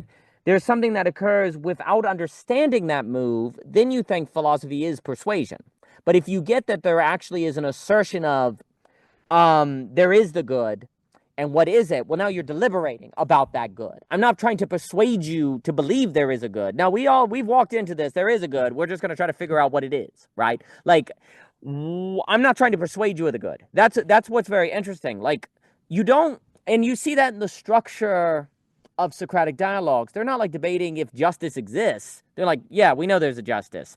What is it? Like, that's what's interesting of the structure. It's like, we know there's a good, but we don't know what it is. There's this, we know, but we don't know what it is. We're trying to figure out what this thing is we know exists is. Modern rationality is like, that's a false move. You can't make that move. Well, then we're screwed, because then we don't have something apathetic by which can unify pluralism, right? The hope of pluralism is the possibility of saying, we agree that this thing exists, and we're going to now debate what it is, right? That's an apathetic move. That's a move where people can have different views while being unified by something. So that's the key move in philosophy, that in being lost, we're screwed. Because I don't even agree that there is a good life. Okay, so I have to persuade you there's a good life, and then I have to debate, then I have to deliberate with you about the good life. Yeah, I guess this is what I'm saying, is how would I convince you, and then I'll give it to Sam, how would I convince you there is a good life without in the same move telling you what the good life is, right? Like, how can I persuade you of something without telling you what it is, right? Well, that's a totalitarian move. That's capathetic. I have to, if I'm persuading you that there is a good life, then I'm going to tell you what it is, right? Or I'm going to be pointing to it. Unless I can persuade you in a manner where I can say, well, it's impossible to do something without an idea of the good, therefore there must be a good life. And the person would say, yeah, that's just preference. That's capitalism, right? That's my preferences. That's the means. The good life is what gets me what I want, right? Well, that's division. That's not unify now. That's atomization, right? But if I want to, so it doesn't seem possible to avoid, let me put it, and then I'll give it to Sam. It doesn't seem possible to avoid infinite fragmentation if I have to convince you that something exists. But if we can both agree that something exists and then debate what it is, now we have the possibility of difference and unity at the same time. And that is the key philosophical move that we don't make anymore. And in not making that anymore, well, we're in trouble. I think we have some problems. And it's very interesting to think of the educational pedagogy that Socrates is presenting as having something to do with deliberation versus persuasion, with the we agree this exists, but what is this thing we agree that exists? And that if a people cannot do that, then they're stuck in the pre-existing logic of the social order, right? Like whatever is what they're going to be in, and that's the fourth turning and all of those problems. So more to be said, but let me give it to Miss Willem. Miss Willem, please. I wanted to speak to that. It's not really in following with the theme of corrupting the youth, but I think that I'm really interested by this distinction between like persuasion and this like other philosophical move that you're talking about. And where I feel like it's most potent is in like the erotic, and not like in terms of desire, but in terms of like love and eros and in the mystery of that. Like I find like if you have to like persuade somebody that they love you, then they don't love you. In fact, actually persuasion isn't a proof. It's like it is the thing which disproves. So it's almost like, yeah, that there are truths that rest upon their irrationality, like primarily. And we know them, like it's not just that we know them or think them, it's that we live through them or perform or like are them. Which is maybe that's like a key to figuring this out, is that rather than it being rhetorical, it's like a bit inactivist or something. Anyways, in addition to that, like I feel like something that we've been skirting around but maybe haven't made explicit for this whole conversation has been like the idea of repression. Like and that there is in the fourth turning structure, I think the mechanism of repression it's really critical in probably in the second and third turnings, in order to build. You know, you've got to you've got to repress a lot, and you do that like through violence. You do that through societal, like through what society is willing to accept as a truth.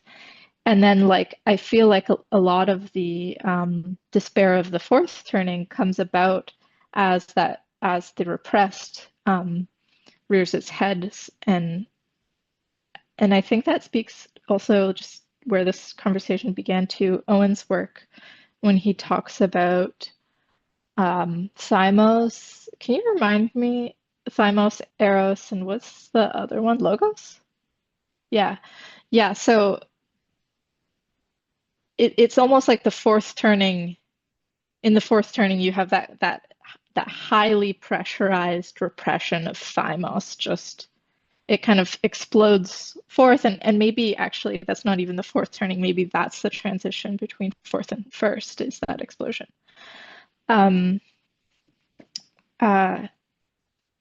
And I think that's kind of like it also, like these are like, we have this metaphor of a cycle, and then I mean, what is the strongest metaphor of a cycle that humans possess? It's the seasons, right? Like it's the year, it's time. It's our solar existence. And lately I've been really like struck by spring. I never really liked spring. I don't know, it feels like every year I have a new favorite season or something. Just like something about a certain season will jump out at me. And this year I've just been like so in awe of spring. I like repotted all my bonsais, and just like the emergence of their buds is really like feeling really strong to me. And I feel like you can map that sort of like the sensation of moving through the cycle of a year, like those map onto all of our other metaphors of cycles, I think pretty intuitively. That's why we make the metaphors. And I feel like that transition between maybe fourth and first, and this like sudden onslaught of like energy that you thought was not present. Like in the wintertime, you did not think spring was dormant in those little twigs. Just like you don't know that the thymotic, the repressed thymos, is sort of like dormant in the youth. But then it just comes forth and it's mysterious from your perspective, but it's not mysterious when we have the power of observation, like, you know, like, because the fourth turning, it's a larger cycle than a year. A person is able to observe 80 years in their lifetime, but they're not able to experience multiple turnings. So you need literacy, you need these kind of devices to give us longer views and to see the recurring patterns. So like, yeah, from the perspective of your life, you're looking around and you're just in winter for your whole life, and then suddenly spring arises around you, and it must be very mysterious to most people who don't have a sort of longer historical map for them to like look at. Me personally, I'm really interested by like the period of time when of the revolutions, like the killing of the Tsar, the assassinations on the Habsburgs. Like that was like this this crazy, like sudden, like thymotic, just blooming of will. Yeah, I'll pass it on. Outstanding. I definitely think there's the fourth to first is this explosion of a repressed thymos. That's exactly right. Because the three parts of the tripad soul are always in a kind of conspiracy against the other parts, right? And at different turnings, they succeed or not. And what ends up happening is in the third turning, the conspiracy of eros and logos against themos prevails, but it doesn't go away, and humans require it, and so it eventually bursts onto the scene, and there's different issues. And what's very curious is if we take very seriously, there's a detail that's also of great note. That isn't it interesting in the courtroom that there are no military generals trying Socrates. It's lawyers and technocrats, but not military. The military does not try Socrates, and he's also a soldier. It is very interesting that there's a suggestion that there is something about philosophy and themos that goes together, because there's a certain overcoming and a certain prevailing that is there. And if that is not addressed, there tends to be a lot of trouble. I think you said something also extremely important, and if anyone has final things, it's that there's a relation between love, eros. When you fall, you don't really persuade someone you love them or to love you. That kills it. You find yourself in love, and then you deliberate about it, right? And the love of wisdom. There is something where wisdom cannot be wisdom unless it entails this falling in love. There's something about wisdom being erotic knowledge, in a sense. It's knowledge plus eros, really. More would have to be said on that, but there's something very important there. And we really lost track where in Dante and all of these people, eros is what makes the world work. Like eros holds the world together. The issue is that eros tends to then say, well, I don't need logos and thymos, and get on in his business, and that creates trouble. Eros is the movement. But without logos and thymos, that movement can become chaos or eat itself, and it has to be a bit more. But Sam, please, Sam.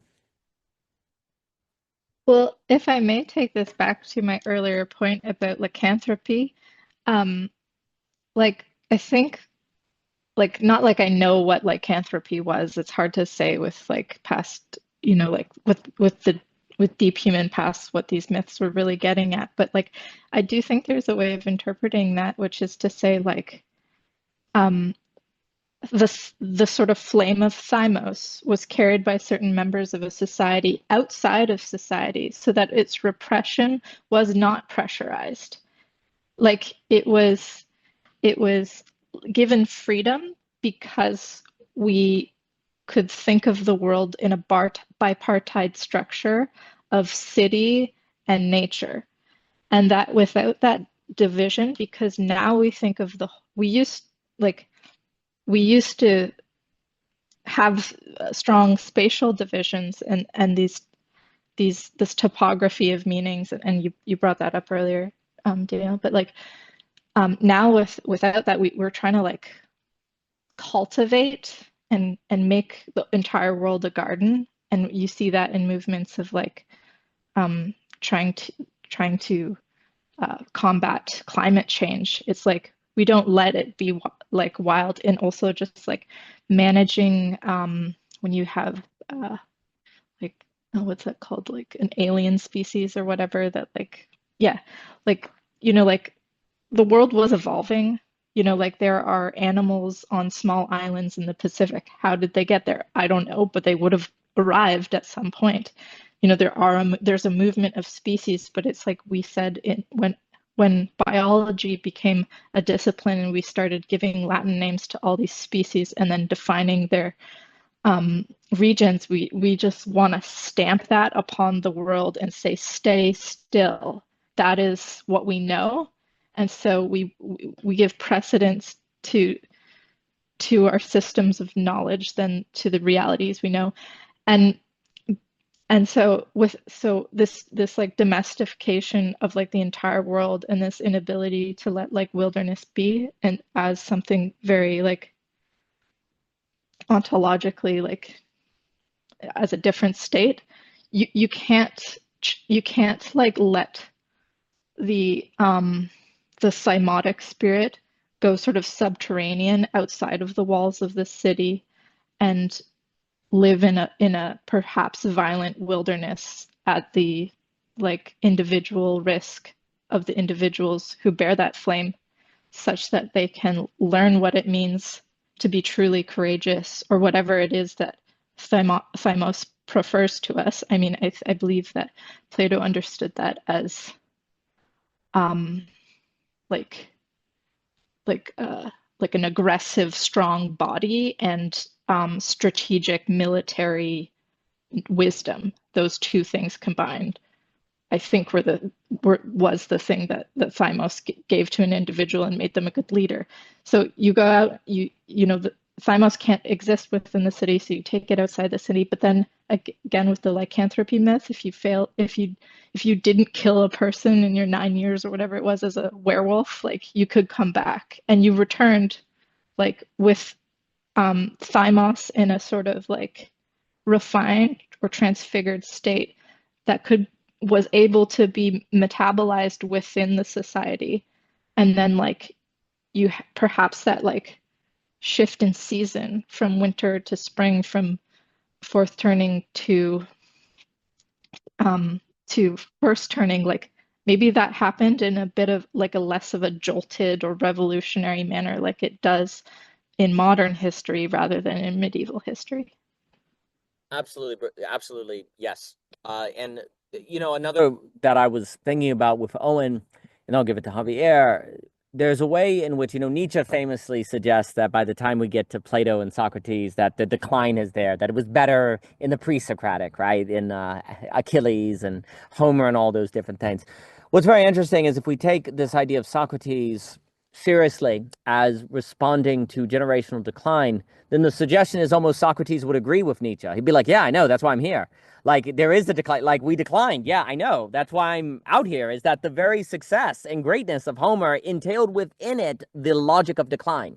And the suggestion is almost that success removes the incentive to do things like Canterbury myths. I'm not saying that. I said Canterbury. That's funny. These kind of myths of the werewolf. Like when there's a success, then the incentive goes away. The generation is like, well, we don't need to worry about that. We don't need to integrate. We don't need to make these mechanisms of metabolism occur where the wild can be brought into the system because we're successful. We beat all the enemies, right? All is good. We have good government and good logic. Why do we need these myths? Why do we need these kind of stories? Why do we need to integrate with wildness? That seems very unloving of a parent. What loving parent would submit their child to these processes to integrate wildness? That seems like an irresponsible thing to do, right? And that, of course, then leads to the repression of thymos, that there's no metabolism and everything blows up and you get all this trouble, right? And so that very success then removes the thinking of the need to do the things that you're describing that are so important, without which you don't have the thymos, right? I mean, another way maybe to put an example of it, like more and more parents perhaps are like, well, my kids are not going to get a job doing sports, so I'm going to emphasize math and science and STEM and debate club to make sure they get into academia. I'm not going to do wrestling or football or something like that, right? It would almost be irresponsible of me to put my kids into athletics to some degree, right? Well, actually, in a sense, that could be setting them up for a repression of the thymus that comes back to bite them, right? But doing what was responsible for their success actually leads to all sorts of trouble, right? So I think what you're getting at is extremely important. And I think also on that idea of like stay still, right? Like the categories, we want everything to be still, right? It's kind of like then on the disobedience, often disobedience, when we call a kid as disobedient, or how we define disobedience is you were not still, stay still. You fell out of the category, right? Like, why weren't you still?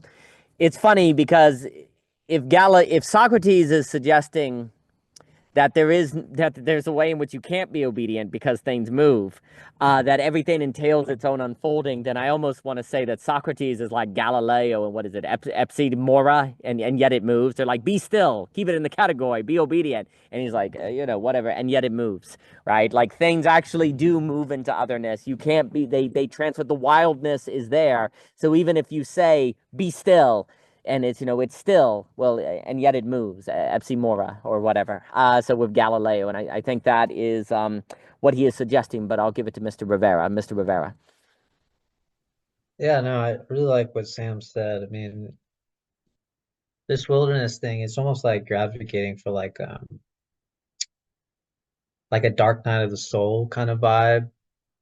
Um, because I've been reading St. John, I've been reading St. John of the Cross, and I didn't know this, but like when he's talking about the dark night of the soul, it's like that lack of sensation that we're experiencing is a transition point in which we're about to gain another type of relation, which is very interesting to me.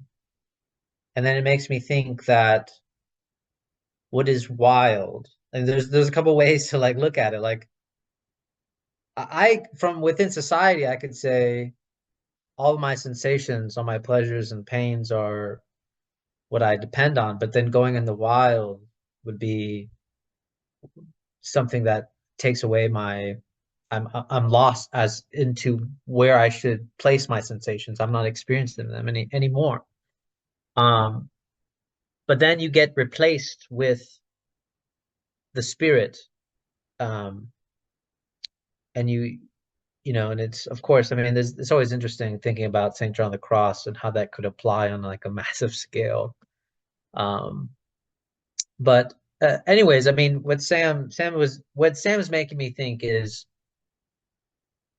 there is this fear of when sensation starts to lose itself, that we have to go back and try to retrieve it. But if we wait, of course, it is hard to apply in this sense, but yeah, it's kind of something similar to like Michelle slowing down. We can grow into a kind of new relation. We can get a spirit, so to speak. It's hard to say this in relation to society, and what that looks like. But I think I think perhaps a repressive thymos is that one is afraid in the midst of their lack of sensation, when things have started to go numb and the things that they enjoy are no longer enjoyable. So it is possible that actually repression is just this frantic retrieval to a sensation, but a kind of tutoring of going through the dark night is to bear with to not frantically go back and retrieve a sensation. That actually is a transition to be replaced with a new one, in a kind of spirit kind of way. But I think the kind of play with Sam's metaphor here is kind of like to go into the wild, actually, and bear with that. To bear with that diligently, patiently. The other thing that Sam, you said about the climate and like we want to pin down the habitat. This is super interesting to me because then it makes this framing to me very interesting in the sense of have we overreached our own human agency? When we say we know what climate is, when we say we know how it should look like, and then we start acting on that. There seems to be like, I guess, there seems to be some interesting confusion the way Sam is phrasing it on, like I'll be curious your thoughts, Sam, on this. Yeah, it seems like we're exceeding our human agency and we're making mistakes. Especially if, like, I guess we should have deliberations about cycles and climate versus being like, this is what it is. These little birds are in this place, and now we just react to it. I don't know. Yeah, because then it comes up with like doom culture and everything. But yeah. Well, what's interesting is there's almost the question of like, is it habitat, creating a human habitat versus making the Earth habitat, right? For the entire Earth as a habitat versus human habitat. And the problem is we're often asking about what is habitual, what is a good habitat for human beings.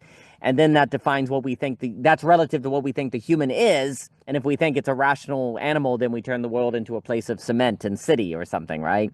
So there's also an idea of when we ask about habitat, habitus, is it what are humans? Charles Einstein, his Sacred Echo, is this idea that humans should have a curation role, that you're curators. I think Tyson, the Aborigine philosopher, will also talk about this sort of, we need to see human beings as curators, right? And there's almost a way in which the problem is, well, the problem is, I just think of Ivan Illich here, is we ask, when we use the word habitat, how do we make a space livable for human beings? We're thinking about houses, not homes. Like Ivan Illich says, in the modern world, houses are they're not like dwelling places. They're apartments between work hours. It's where you sleep before you go back to work, right? The house is a place where it's basically an apartment now. People don't live in homes anymore. They live in apartments that they call a house, which is just where you go between working hours, right? Ivan Illich, so for Illich, there's a difference between humans that are creating habitats as apartments between work hours and human beings that are trying to create homes. And then, of course, there is the home that is part of the land, that is trying to actually make the landscape more alive in being present. You're curating, you're stewarding, right? So then what is home in a world where you think of humans as stewards versus home as a place where you're showing off your status in a capital market, right? So there's this question of habitat tied to, well, this also is the persuasion deliberation. I'll give it to Sam problem here, because if I'm going to persuade you what is the habitat that we need, we've already lost it. You've got to already fall in love with the world. You got to fall in love with nature. You got to already fall in love with the process of the entire system working together, right? If you're not already in love with that, and then we're just deliberating about the best way to make it alive and vibrant, this already unfolding nature in a kind of Einstein sacred romance, sacred economic sense, well, then it's already too late. And perhaps the problem is that we've gone into environmental conversations, just like we've gone into now philosophy conversations in a mode of persuasion, not a mode of deliberation, and then it's already lost, right? Like if you go into environmentalism thinking persuasion versus deliberation, then that already suggests a variation that means you're not listening to nature. You've already decided, you're trying to convince people what nature is and to prevail. There's a certain power dynamic there. So, and I'll give it, and Sam, please, it almost makes me think that the environmental conversation is tied to the philosophical conversation and the problem of the lack of love, I suppose, that then leads to thinking persuasion, not deliberation. But Sam, please. I think about this a lot, and I think this is like a hugely architectural issue, which is why I think about it a lot. I think there's some things at play. Like I think I personally lean really heavily on like a bit of process philosophy, and then also I lean heavily on my thoughts on this on like yeah, Tyson Yonkaporta, I think you're speaking of, and Charles Eisenstein, and generally like Eduardo Cohn, like a lot of my ethnographical issues, I think like come up in this issue a lot because I think we need to ask like, what is an environment? And this is a part of that transgression of the spatial boundary between city and nature. You know, like in a sort of mythological golden age and an untainted natural state before the fall kind of thinking, there is no nature. You are one with nature. There just is. So how do we construct an environment? How do we construct a nature? Well, first, we have to construct. We need to define. Like Mircea Eliade talks about the hierophany. The hierophany is the presence of the vertical. And it's from there that you get the omphalence of the city, the naval point of the city, the origin of the city.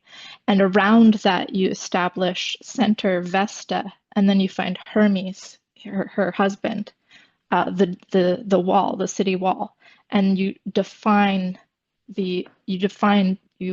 augur a definition in the ground that lays out the city. Like you need to build, and then you establish, I think, what could be like analogized to like the feminine, the egg, you know, and it needs to be qualitatively qualitatively kind of in the sense that we were talking about last week, where qualities are prior to quantities. There has to be a qualitative, complete distinction between in this realm, the architectural built law literate place. Like it's a place where geometry exists, you know, not where spirals and chaos live, but like the circle, the square, the right line. Like all of these things allow us to be in a place, like literally, like not just have ideas, but like the ideas come to us through the physical experiencing of architecture. Like the spatial metaphors, the space structures are thinking and gives us those really foundational spatial metaphors that then go on to build concepts. And so there's this unity of like what we do, how we think, and it's very different from how we be in nature, because prior to the city, there is no nature. Once you have the city, then you have that egg, which is separate from nature. And once you have a place where you can actually be outside of nature, you can behold nature, you can realize nature. And so like you need to be outside something to see it. You need to be like to be able to make it an object. Like and the city allows us to do that about nature, but then you get a beautiful like dialectic of inside and outside emerging. And earlier Journey, he talked about the like the Escherian, am I saying that correctly? Like the Escher tension of inside and outside. Like once you have a city, you have a place outside of nature, then you get this tension of inside, outside, and transgression is possible. And so you've got the repressed thymos, it may transgress the city wall. I think another like mythological structure that's really interesting here is because I think the werewolf is a very like male, masculine type in this whole mythic structure. The witch, on the other hand, is a very feminine type. And really interestingly, the witches live on the city wall. They are that which mediates the boundary. Witches can see inside and can see outside, but werewolves, they actually go outside. They live in the wilderness. And kind of like in the metaphor of the egg, they're like the sperm, the male component that can come back in, it's other, it fertilizes, and then you have renewal.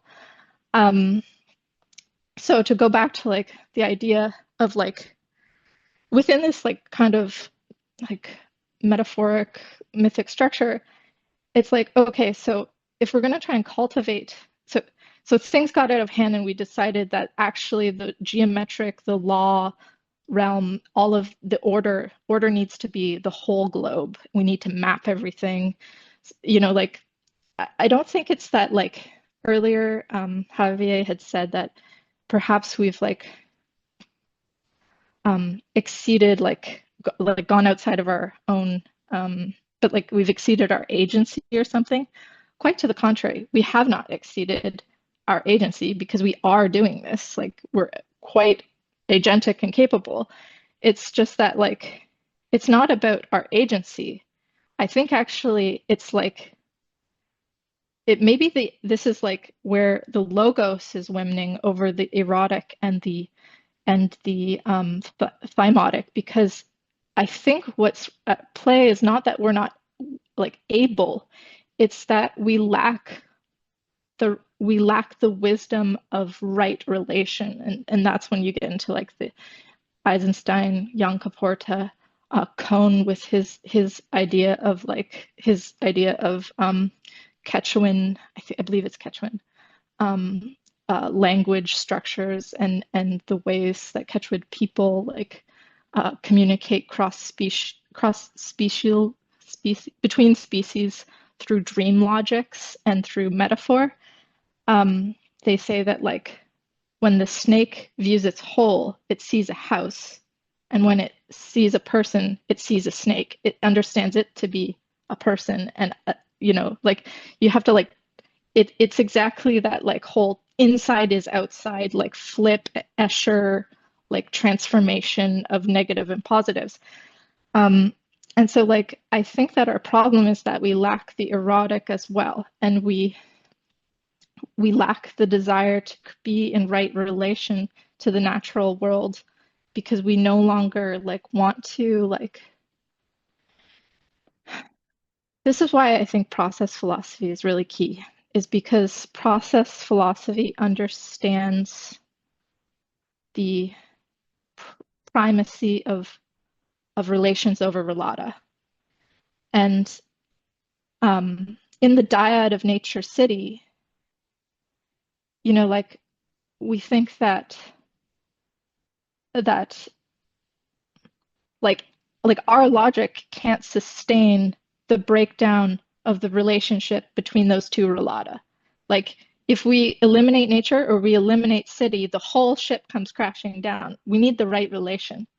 And that's something that I think that a lot, again, like in the same way that I think medieval Germanic tribes were doing a better job of like channeling the thymos, I think a lot of other cultures do a much better job of recognizing the need for right relation with the natural realm, and that like communicative or Venusian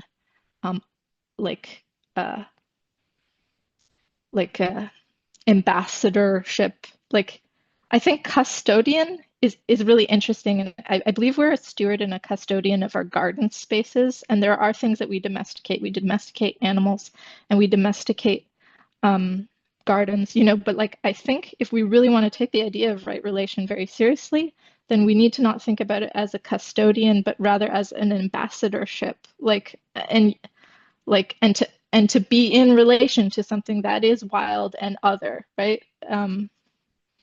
And that entails a different set of like, I know it's just like a word, but it entails a different orientation towards the otherness of the other realm. I like that very much. Ambassador versus custodian. I think that's very, very powerful. Well, you said a lot that was very powerful and very important. I think there's an interesting way in which I agree definitely that other societies get this priority and focus on right relation better.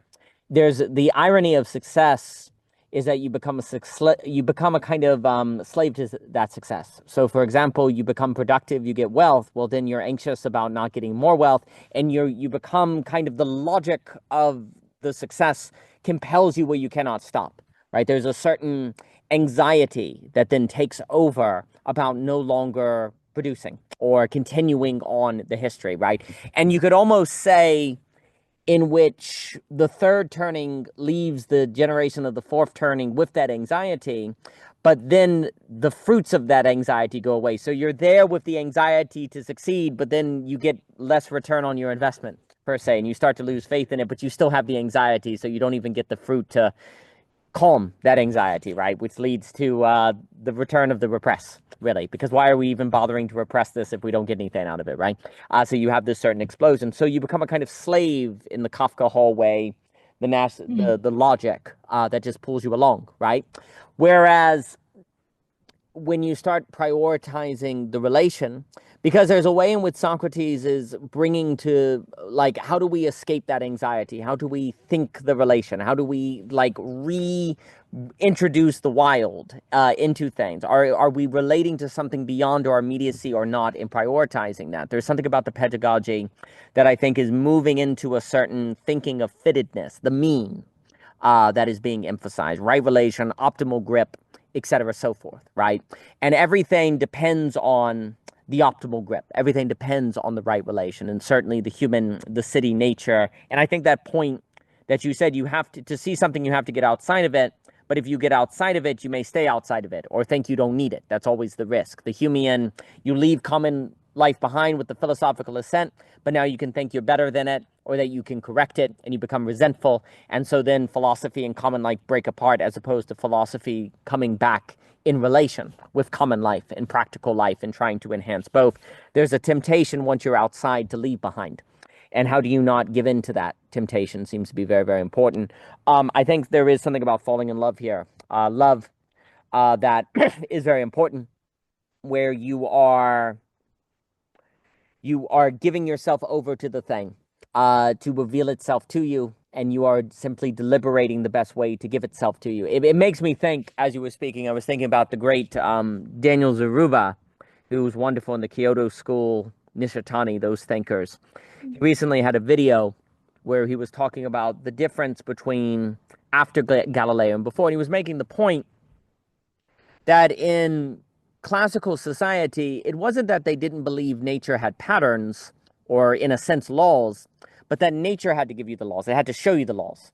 Like, it had to show you the patterns, right? You had to see. So it wasn't that they didn't have a sense of a law likeness, but it was that nature had to give them to you, right? Well, after Galileo, we find the laws. We take the move, right? We dissect nature and we pull out of it the natural laws, right? So instead of receiving the natural law per se, you go into a mode of finding it, right? And tearing it down and locating it. Well, what's very interesting about that is, what if when nature gives you its laws, it simultaneously gives you the optimal grip. It gives you the relation, right? So you don't have to ask what is the right relation. If you simply receive, it automatically means you have the right relation because you're able to receive. But when you can reason into, you have to determine the scope, right? Like, at what scope should I observe nature? Atom? Process? What, right? So the problem is, once you move into taking the agency into looking into nature, you have to make a decision of the scope. Well, now you have the optimal grip problem. And now you have to determine the right relation versus receive the right relation simply from a posture of reception, right? So in that enhancement of thought to be able to go and discover, you then have this problem of it not being clear to thought what is the right relation to the thing that it's looking into. Because the more it looks into, the more it discovers. So shouldn't we go deeper? Shouldn't we keep looking? We keep looking. So there's automatically a tearing down. Which is fine if you can go back out, but why? But you become a slave to that logic, just like the GDP. You're forced to just keep going in a tear down direction because the logic becomes self-feeding, right? How do you stop that, right? Well, it kind of makes me think again. I just keep going back to love, and then if anyone has final things, or I've really enjoyed this, is that there is a way in which love stops you, right? Stops you in your tracks. Right, like when you fall in love with something, it stops you in your tracks. When you have eros, there's a way in which you don't care about other things anymore. Well, if those other things were Kafka logics, if those other things were pulling you in a self-devouring reductionism or whatever, then to have something stop you in your tracks is freedom from that logic that would otherwise self-efface you, right? And so if you're able to suddenly have the strike of beauty, if you're suddenly able to have this deliberation about something that you know is the case, then that is the possibility of returning to right relation that you otherwise would never regain according to the logic that you found yourself stuck in that keeps taking you further and further away from it, right? So the breakthrough of the possibility of a love relation, something erotic, is a corrective to a runaway logos that is not able to stop itself from a self-destructive trajectory, right? But that requires that, well, again, it's just kind of funny because if what Socrates is unveiling is deliberation versus, I mean, I'll give it to Michelle and then Sam if you have any more. If there is something in Socrates where there is, we believe in the good life. Now, what is it? It's not, is there a good life? We believe, what is it? It makes me think of St. Augustine when he's asking the question, what do I love when I love my God? Like, what is it I love when I love God, right? Like this confessional sort of structure that Augustine is pointing at is kind of at the heart, actually, of the Socratic method in regard to, what is the good life? We agree there's a good life. What is it? The good life is also, of course, the good, which we can bring to the beautiful. And it's like, what is this thing that we agree on? The possibility of the human being to ask the question, what is this thing that, what is this thing that I believe exists, is the silence, the pause with the child, the way to stop a runaway logic, to keep you from a self-devouring that can be a corrective that then returns the possibility of a right relation. But you can't get that because the relata, like you're saying, you emphasize the relation versus the relata. Persuasion would never lead you to the place of valuing the relation over the relata. Deliberation would. You would just have to believe that, right?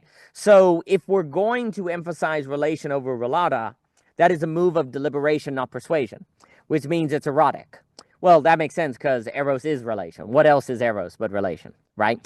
And so if eros is like, and look, Dante, many of the mystics, classical thought, they're like, yeah, the way to God is eros, actually. Like the logic of the universe is eros. But that is not given by logos. Logos don't want to admit that. Logos is like, heck no, I don't need eros. So that's what's kind of funny is if you have logos, eros, and thymos, if the universe is erotic ontologically, like that's the issue. Eros is ontological. Relations are ontological. There is something deep about eros. Logos don't want to admit that. Like eros is like, no, I'm the ground of all being. I want to be the basis of it. So it is very logic has a certain disavow in the very way that it understands things of eros as the basis of being, right?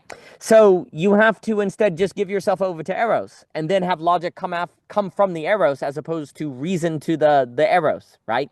There has to be the strike of beauty and then logic. And if there's the strike of beauty, then it's deliberation. But if there's not the strike of beauty, then there's only persuasion, and persuasion kills the thing. And then you're just stuck in this hallway that you can never return to this question of right relation. I'll give it to Michelle and then Sam and anyone. Michelle, please. Yeah, thanks, guys. I really liked what you were saying, Sam, on the city and the nature. Like I hadn't really thought about that, but it's so true. Where like you need to be outside of something to be able to really see it. But you also like a city still is kind of situated in nature in the sense that it's plopped in there, right? It's like it's not nature. That's what makes it the city. You construct it, you define it, and nature is separate. And so I guess I mean I really really love that. And it's funny because it also flipped things for me. Like, and you can correct me if I'm wrong if I'm not understanding correctly, but thinking about the city as the egg is like it's funny to flip the concept because I usually think of nature as more feminine, actually. Like, so to think about nature as the sort of masculine, the sperm, the werewolf, and then thinking about the city as the ovum, like there's something really quite interesting in that. But I do think that the woman does kind of, in a sense, the feminine does sort of represent something about like this perpetuation of civilization and like society itself, right? Like I was talking about the micro society of the family and the children, like you're always dealing with like, say the Lord of the Flies or like, figuring out some sort of like a hierarchical system so that you have order, But it comes from the fact that, she does represent like the multiplicity of people, just like human beings. But which is interesting, right? Because it's like the egg is the singular thing. And yet the sperm is the multiplicity that only one ends up kind of, conceive, intercepting and conceiving with that egg and that singular unit of the city. But here's my question, because I have a question for you, Sam, and I was interested in hearing your thoughts, because today we don't like, because in visiting Europe, like, you see it really distinctly. Like here, there's literally a wall around the city. Like these old cities like Cuenca in Spain and things like that. And then there is the nature, and they were typically put up on hills because they wanted for protection. They wanted protection, so they would do that. I mean, I'm sure you know a lot more about it than I do, but yeah, it's so cool to see it, you know, and just think about why people did this. Because the other thing is that cities are, like the way they used to be aren't the way they are today. Like, you know, we've talked about in our talk, there's these, like, cities are these sprawling things today that don't have some defined sense of like the egg, right? Like this kind of nucleus of it, and with the wall, and so I think the reason why I'm bringing this up is I'm really thinking about how tricky it must be for us today, moderns, to deal with repression, because like now the city, not only has it have sprawling infrastructure, quite literally, like quite physically, but we have the grid, right? Like the internet grid, the power grid. And I do think that these things kind of map onto all of the world, basically, a kind of sprawling city structure, within like all of the nature that there is. So I guess what I mean to say is like, where is this, like, where is the outside and the inside in our time? Like, is it eventually going to be the virtual, like virtual reality, and like the physical world? Like, I'm kind of curious your thoughts on where we might be going with that. And is there a way to reclaim the kind of clarity of I mean, I guess that's what we're talking about too, like for turning and like the rearing up of thymos and all that, and like kind of a return to tradition. Like, you can see why people want kind of are like, yeah, let's just go back to that. But there's also obviously like massive risks for it, because it does mean like a lot of deconstruction to construct when you've got sprawling city grid, right? That I'm talking about, mapped on all of the earth, with the electrical grid and the internet and all of that, the web. So yeah, I guess I just feel like, yeah, it does make me wonder, like, what can we reclaim the sense of like this kind of more clear sense of the egg and the sperm, like the city and the nature? Can we do that, like even on a psychological level? And then, what do you think, like, our new way to deal with repression is? Is it just going to be like virtual reality versus like, and I mean that in kind of a general sense, you know, like people using, I mean, I don't think it's like good or anything, but there's like these virtual escapes, you know, for people, like porn or you know, sexting and stuff like that. Like, that's where people go as like their outlet for the repression. And but what's odd is that it's not enough. Like, you know, you said the example, and I may have misheard you, but you said like, if after 7 years a werewolf hadn't killed someone, they can come back or something like that. Well, what I loved about that was like, it lets it kind of get out of the system to the point where it's like, it got, you know, it's like it almost came to its own futility because it was so extreme. I feel like today with the grid, addictions are never like actually devastating enough. Like, they're always able to be subsisted with an existing life. And so then you never really call it out as like this, you know, soul-sucking void that it can be, but it really is. It's just that you can still kind of, it's not breaking you enough that like you can't function, you know, at your job and school, because you can always just hide it and like put it away and whatnot on a phone or something like this. So sorry, there's a lot of thoughts, but I guess I'm just really like, it struck me so much what you're saying, and I do wonder, like, what are we, you know, and some people might be like, well, this is a great answer. We can just deal with repression with the virtual realm. I don't know that that's sufficient, though, because like it again, it's not, in a way, it almost feels like it's not, it's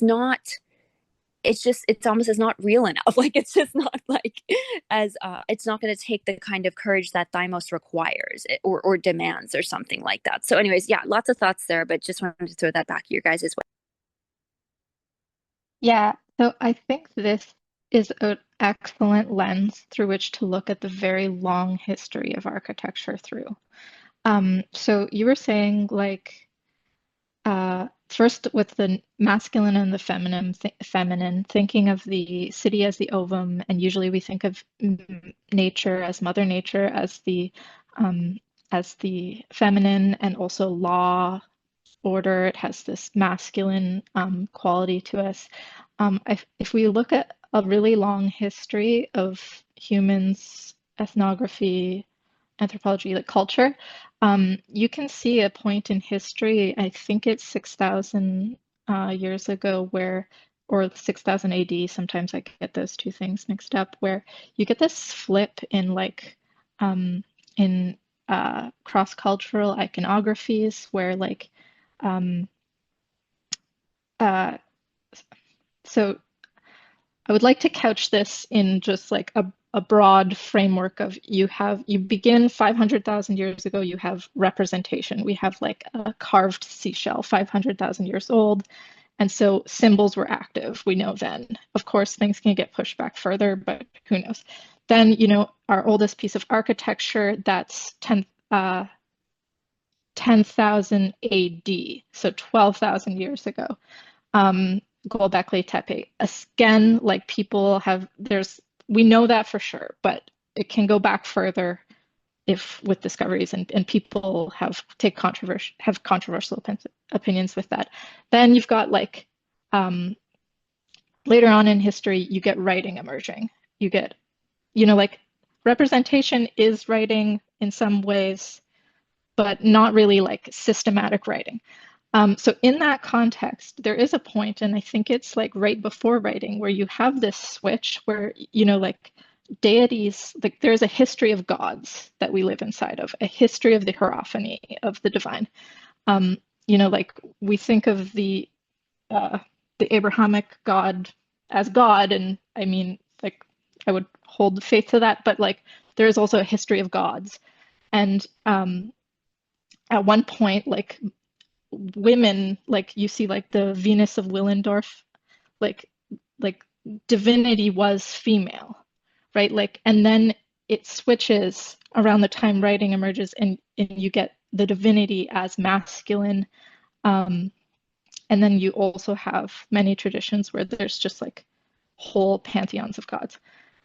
So I think that our sense that it has something to do with our place in time, which is the first response. The second response being like in this longer history, representation, and then architecture, and then writing, and now computation, LLMs. And also like with our oldest known piece of architecture, we have Göbekli Tepe. And I think that's a good example of like the hierophany. It is an astronomically aligned, it's an inscription of heaven on earth, right?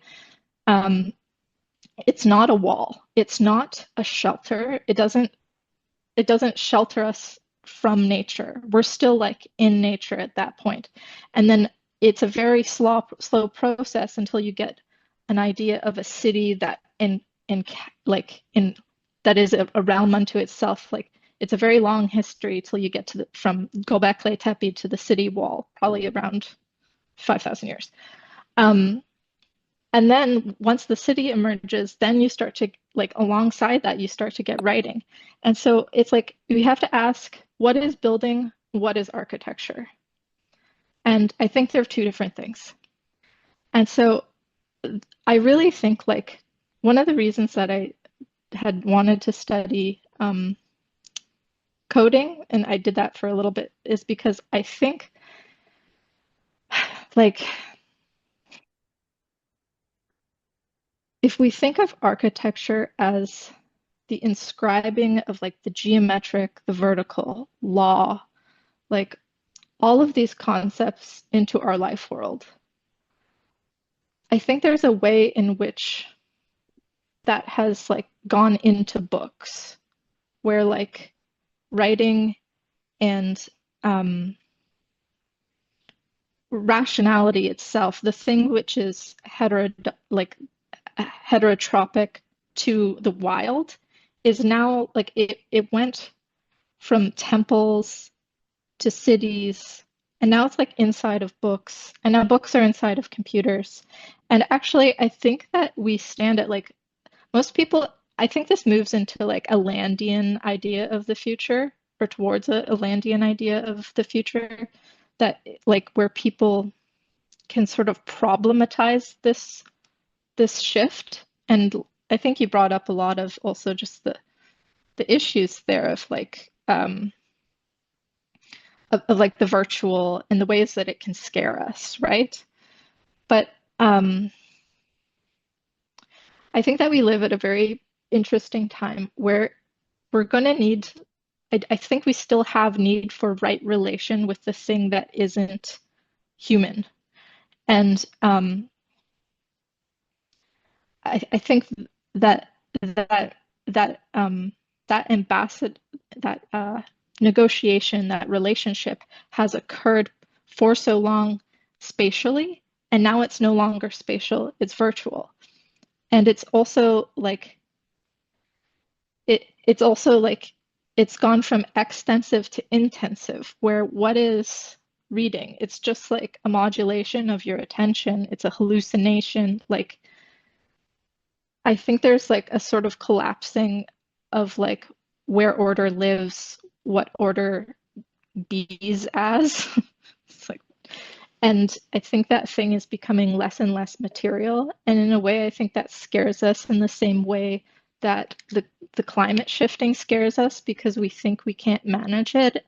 But actually, what we're failing to realize is it's not about managing. It's never about managing. It's about relating to. I think like the search for right relation in a like when the humane or the human, the ordered, the culture, like the cultural realm, when that becomes less and less material, I think that the maintenance of whatever that edge looks like. You know, it used to be a wall and the maintenance was architectural. Now it's going to be maybe language based, story based. I don't know. Like the future is so unknown, but I just think like it's actually like a hugely exciting thing for me rather than something that needs to be scary.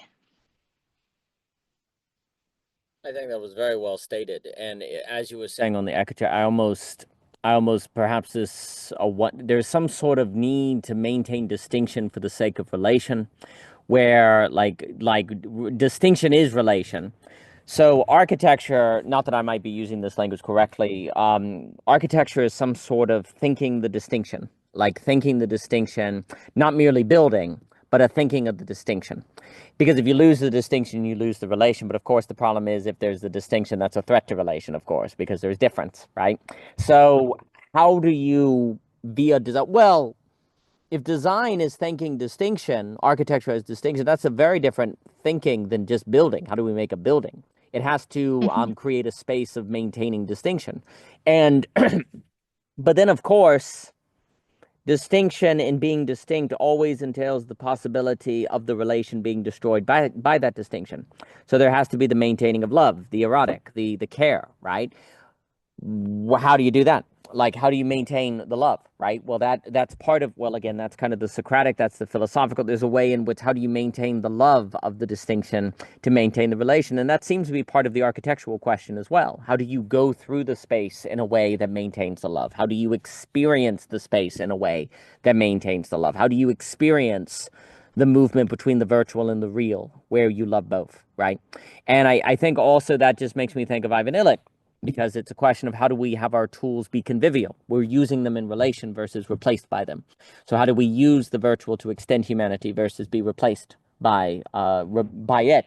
And I think there is something about Socrates that is making spaces, the chora, the space within a space. The philosophical dialogue is a kind of meta architecture, because it's cool when you throw meta instead of in front of stuff. It's a space that you enter that has a different logic than the courtroom. It affords a certain openness that is different. And I think it is very interesting to think of writing technologies, digital, as a movement of the masculine, the feminine, the inner and the outer, and how that sort of fluidity of the metaphoric structures in the resituating of them and the redesigning them is part of what the social order is. Like this renegotiation and this rethinking of the metaphor is always tied to this this question of what exactly is society and the distinctions and things of that nature. I think also what you were saying, and then if anyone has final things, is that there's something about the problem with cities when they no longer have a connection to the vertical, kind of pointing to the openness, right? And that's that presence of God, because then that's really important, because something I was thinking about with Descartes that came up with Owen here is there's something where, and this would be maybe simplistic of Descartes, but there's a way in which Descartes introduces despatialized thought. Like you're by the oven, where in Socrates, thought is afforded by different spaces. Like also, if I walk into the church, just by walking into the church, I'm open to God, even if I can't think God, right? But in Descartes, as despatialized thought, then I have to get thinking to God to think God, right? But then of course that captures God and brings him into to me, right? So if thinking is not participating with space, then it's almost always going to lead to nihilism. In that despatialized thinking almost always leads to nihilism, because it has to think the end that it is toward. But if it thinks it, then it reduces to thought, and thought is God, and thought is empty, and therefore nihilism, right? But if I am actually open to God by walking into the church, or if there's a certain space in the building, it's like, yeah, I can't think beauty, but that space is part of the society toward beauty, so I am open to beauty by being in a space that includes that, even if I can't think it, then thinking actually doesn't have to end up in nihilism, because the space itself does the openness for you that thought cannot provide itself rationally without reaching the subject. That would then mean there's nothing to be open to, because you've brought it into thought, right? So there's something about spatialized thinking that maintains the openness of thinking by the body moving through the space, being in certain spaces, right? Because the space can maintain a distinction that you and thought cannot, because thought's going to have to make everything thought, right? So you lose distinction, therefore thought loses architecture. And my internet might be getting unstable now. But the space does the maintaining of distinction that thought can't do for itself, because it brings everything into it.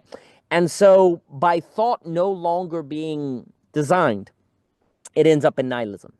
But if indeed we return to a spatialized thought, which perhaps the problem is the Enlightenment removed that to some degree. Thought can be done anywhere. It's universal. It doesn't matter the space, right? It has to achieve its own end.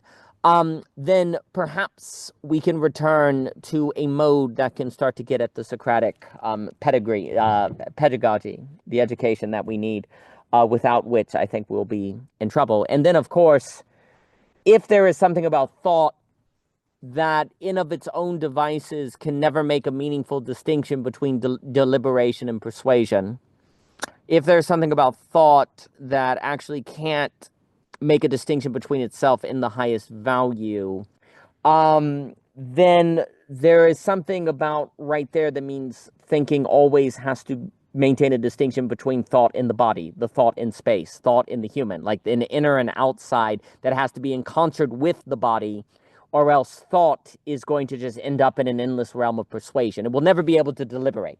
It seems as if thought needs the body, it needs space to deliberate, as opposed to just persuade. And if it's just persuading, then it's power and convincing, right?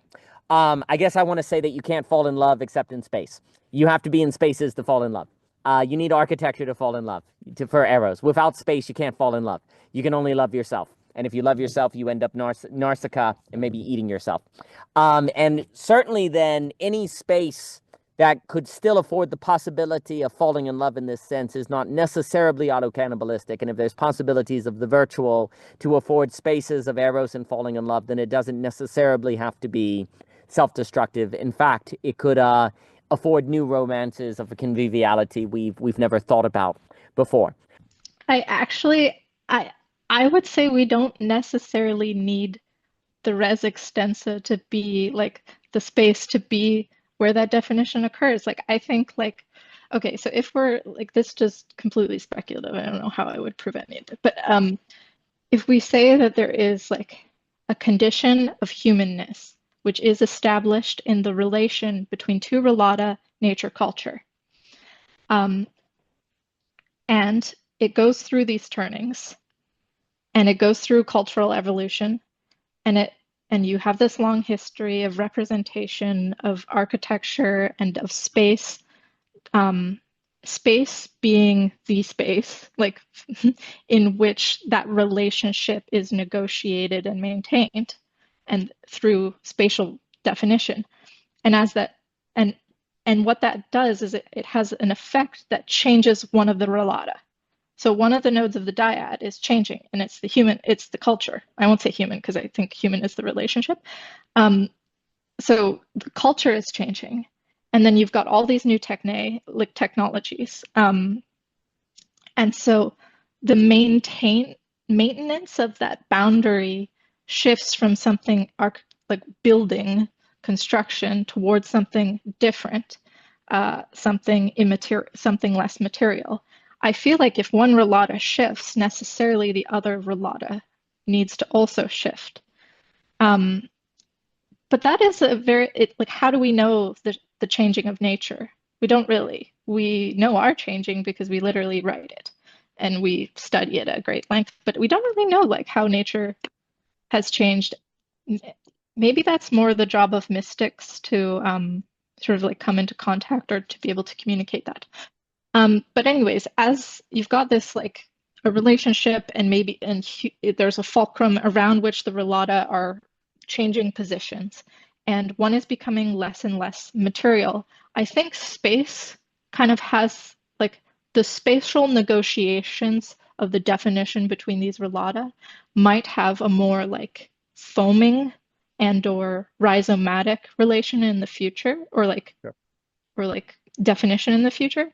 And the thing is like, how do you maintain a relationship or be relevant as a relata? I mean, we can look to love to understand that quite clearly. A very easy way of maintaining a relationship is to be beautiful. You know, like that keeps the other engaged in you. Nature is always beautiful. We always want to come back to her. And like, I feel like the in so many ways, the superorganism that is the city, it increases in its integrity by being physically beautiful and by being by being beautiful as architecture. As the architecture that maintains that relata's integrity becomes less material, like this is one of the reasons that I really actually believe in Urbit.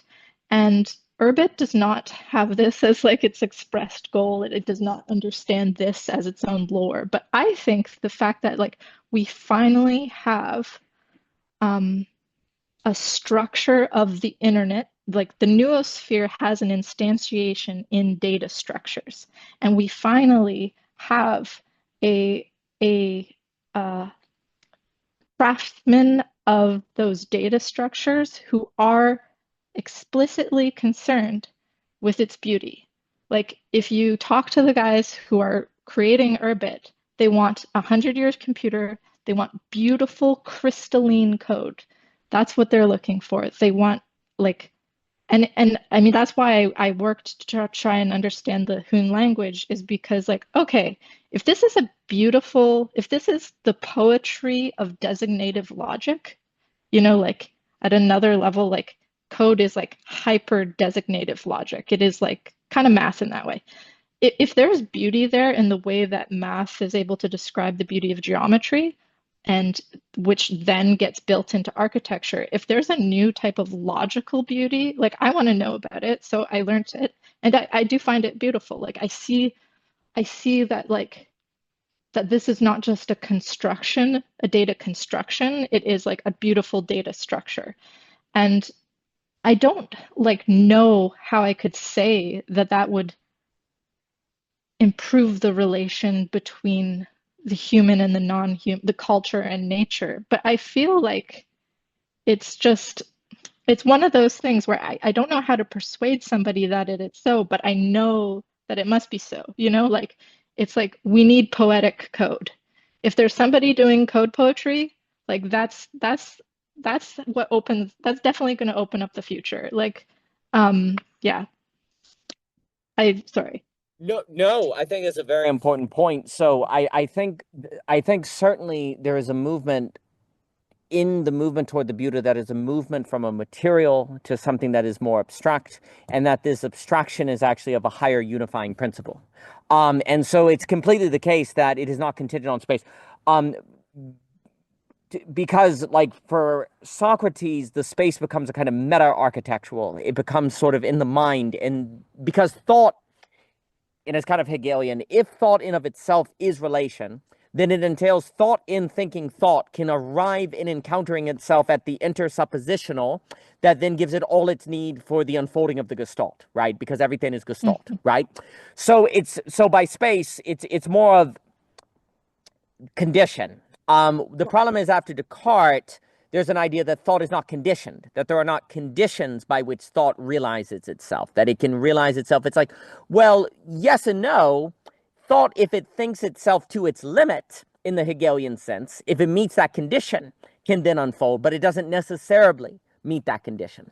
That there is, and also too, the encounter, the surprise of otherness.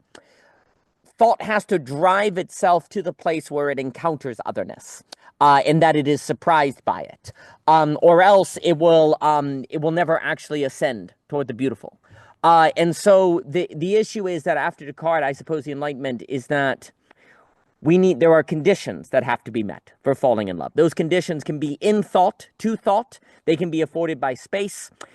They could be a kind of meta space, but it is a certain condition that has to be met. We've thought too much about deconditioned thought not needing to be conditioned. That thought always entails all that it needs universally for the realization of everything, right? When really there's a certain conditioning that must be met. There are certain distinctions that have to be met, and there's a certain, well, the key is humbling.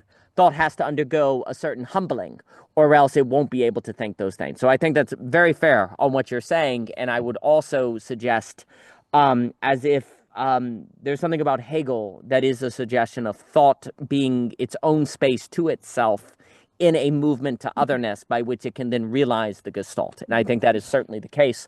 But then the key to this is it would be thought as movement. Like, thought is a movement, it is not a point. And so there's an interesting thing where there's a kind of space to a thought as movement. Oh, wait, that's then sublated into time-space. Because the movement is time and space is just a manifestation, and the temporal dimension is actually more dynamic. And that's the issue. There's always a sublation of understanding into reason that then changes the meaning of all the terms that came before. It turns out space is then time-space. Turns out that space is condition, and there's this certain unfolding, but it's extremely important on what you're saying. But I'll give it to Michael or Michelle. Michael, please. I'm just thinking. I'm reading Paradise Lost right now, and I'm making my way through book one, and I'm following along with this Harvard professor of literature who did a class on it last year, and he does like a close reading of it. And so I'm reading, like, there's this one line in book one where it's Satan speaking, like Milton Satan, and he's like, it's better to reign in hell than it is to serve in heaven. And that that tool is called a chiasmus, which is basically like A, B, and negative A, negative B. So like heaven and hell are A and B, and reign and serve are, negative A and negative B. And I was just thinking of that in relation to what we're talking about, and how that way of thinking is incorporating space, because you're incorporating the dimensions of heaven and hell, and then the action that the agent engages with in that arena, right? And I'm just thinking, as opposed to like Descartes, where he's like, I think, therefore I am. And I guess the problem with that, I mean, there's probably multiple problems with that, but like one of the problems with that line of thinking is that he doesn't address the chiasmus. So he doesn't address, okay, does that then mean if I don't think that I'm not, like, is the opposite also true? If I don't think, therefore I'm not, I'm not, am, or whatever. And I think that's where that kind of logic has broken down, because it provides this constraint on what it means to be a human, which is to think. And then what about, like, all these other types of, what if you're just like purely thematically or purely emotionally, or people who like, are not conscious and comatose, are they not really human? And so, like, it seems like for thought to be in this time space arena, and you say, Daniel, it has to encounter the other, like, seems like it has to encounter its opposite as well. Like, there's something about like thought encountering like its negation, that brings in the dimension of space. And I don't really have any thoughts to back that up, but that just seems like kind of an intuition. So I'll throw it back, see if that resonates. Yes, absolutely. Because there's a certain, like the moment you start talking about a negation of a thing, then it must be located in that which can negate it, that can other it, to make the possibility of that negation. But then the negation of the negation is the gestalt. Like, but you arrive at the negation of the negation by passing through a negation. And that's the weird thing that Hegel is always kind of getting at, is thought has to be wrong to be right. And then when it's right, it turns out that the wrong was actually part of the right. So in a sense, that's right too. And then it's a ever conditioning process, right? And so like inner requires outer to be itself, which then unveils that inner is distinct, but then it turns out inner requires outer to be itself. So it entails outer in itself. So it's not really inner. So there's always a passing over into otherness. And then when you take that seriously, you start going, well, then what sense are things distinct? Well, I guess they're really not. So it's just kind of an unfolding. So it's time-space versus space-time. But you needed space-time to arrive at the place where you could understand time-space. Because if you went straight to time-space, it wouldn't make any sense to you. So you have to... So the fear of error is the fear of truth, as Hegel famously puts it. And so that also... Like, you need to think non-conditioned thought precisely to arrive at the place where you realize that non-conditional thought doesn't work. So then you experience the need for conditioned thought. And then it turns out that thought can entail always within it what it needed to realize the whole. And yet it realizes this because it identifies with a space that it's not, that leads it to the place where it sees, I don't even need that space because I actually isomorphically entail the same logic. But you needed that negation to get to the negation of the negation that unveils that it was all just fine all along. And so those are the kind of moves that, but then also there is something which then perhaps suggests the laughter of love, or why there's a certain laughter to truth, because like often in kind of love, there's a kind of going through something to realize something that you already knew that you didn't need to go through the thing to realize. But if you didn't go through the thing, then you couldn't have realized it. And there's a certain sort of vanishing and all, isn't that hilarious? Right? Like we do all of these things to love and it's ultimately simple. There's a certain sort of laughter that it all leads to that, though required everything for that simplicity. And that seems to be a continual movement of thought, which I think speaks to, well, going through that comical process when you're in love, you come to enjoy it. You enjoy that comical process. And when you're in beauty, you enjoy it. And so it's not a joke on you, it's a joke you laugh with, right? And that you enjoy. But with that, to the House of Coyotes, I will make my run. It's been a pleasure. Thank you all. They're in the distance, I hear. Thank you. It's been a treat this evening. Really enjoyed it. Thank you all.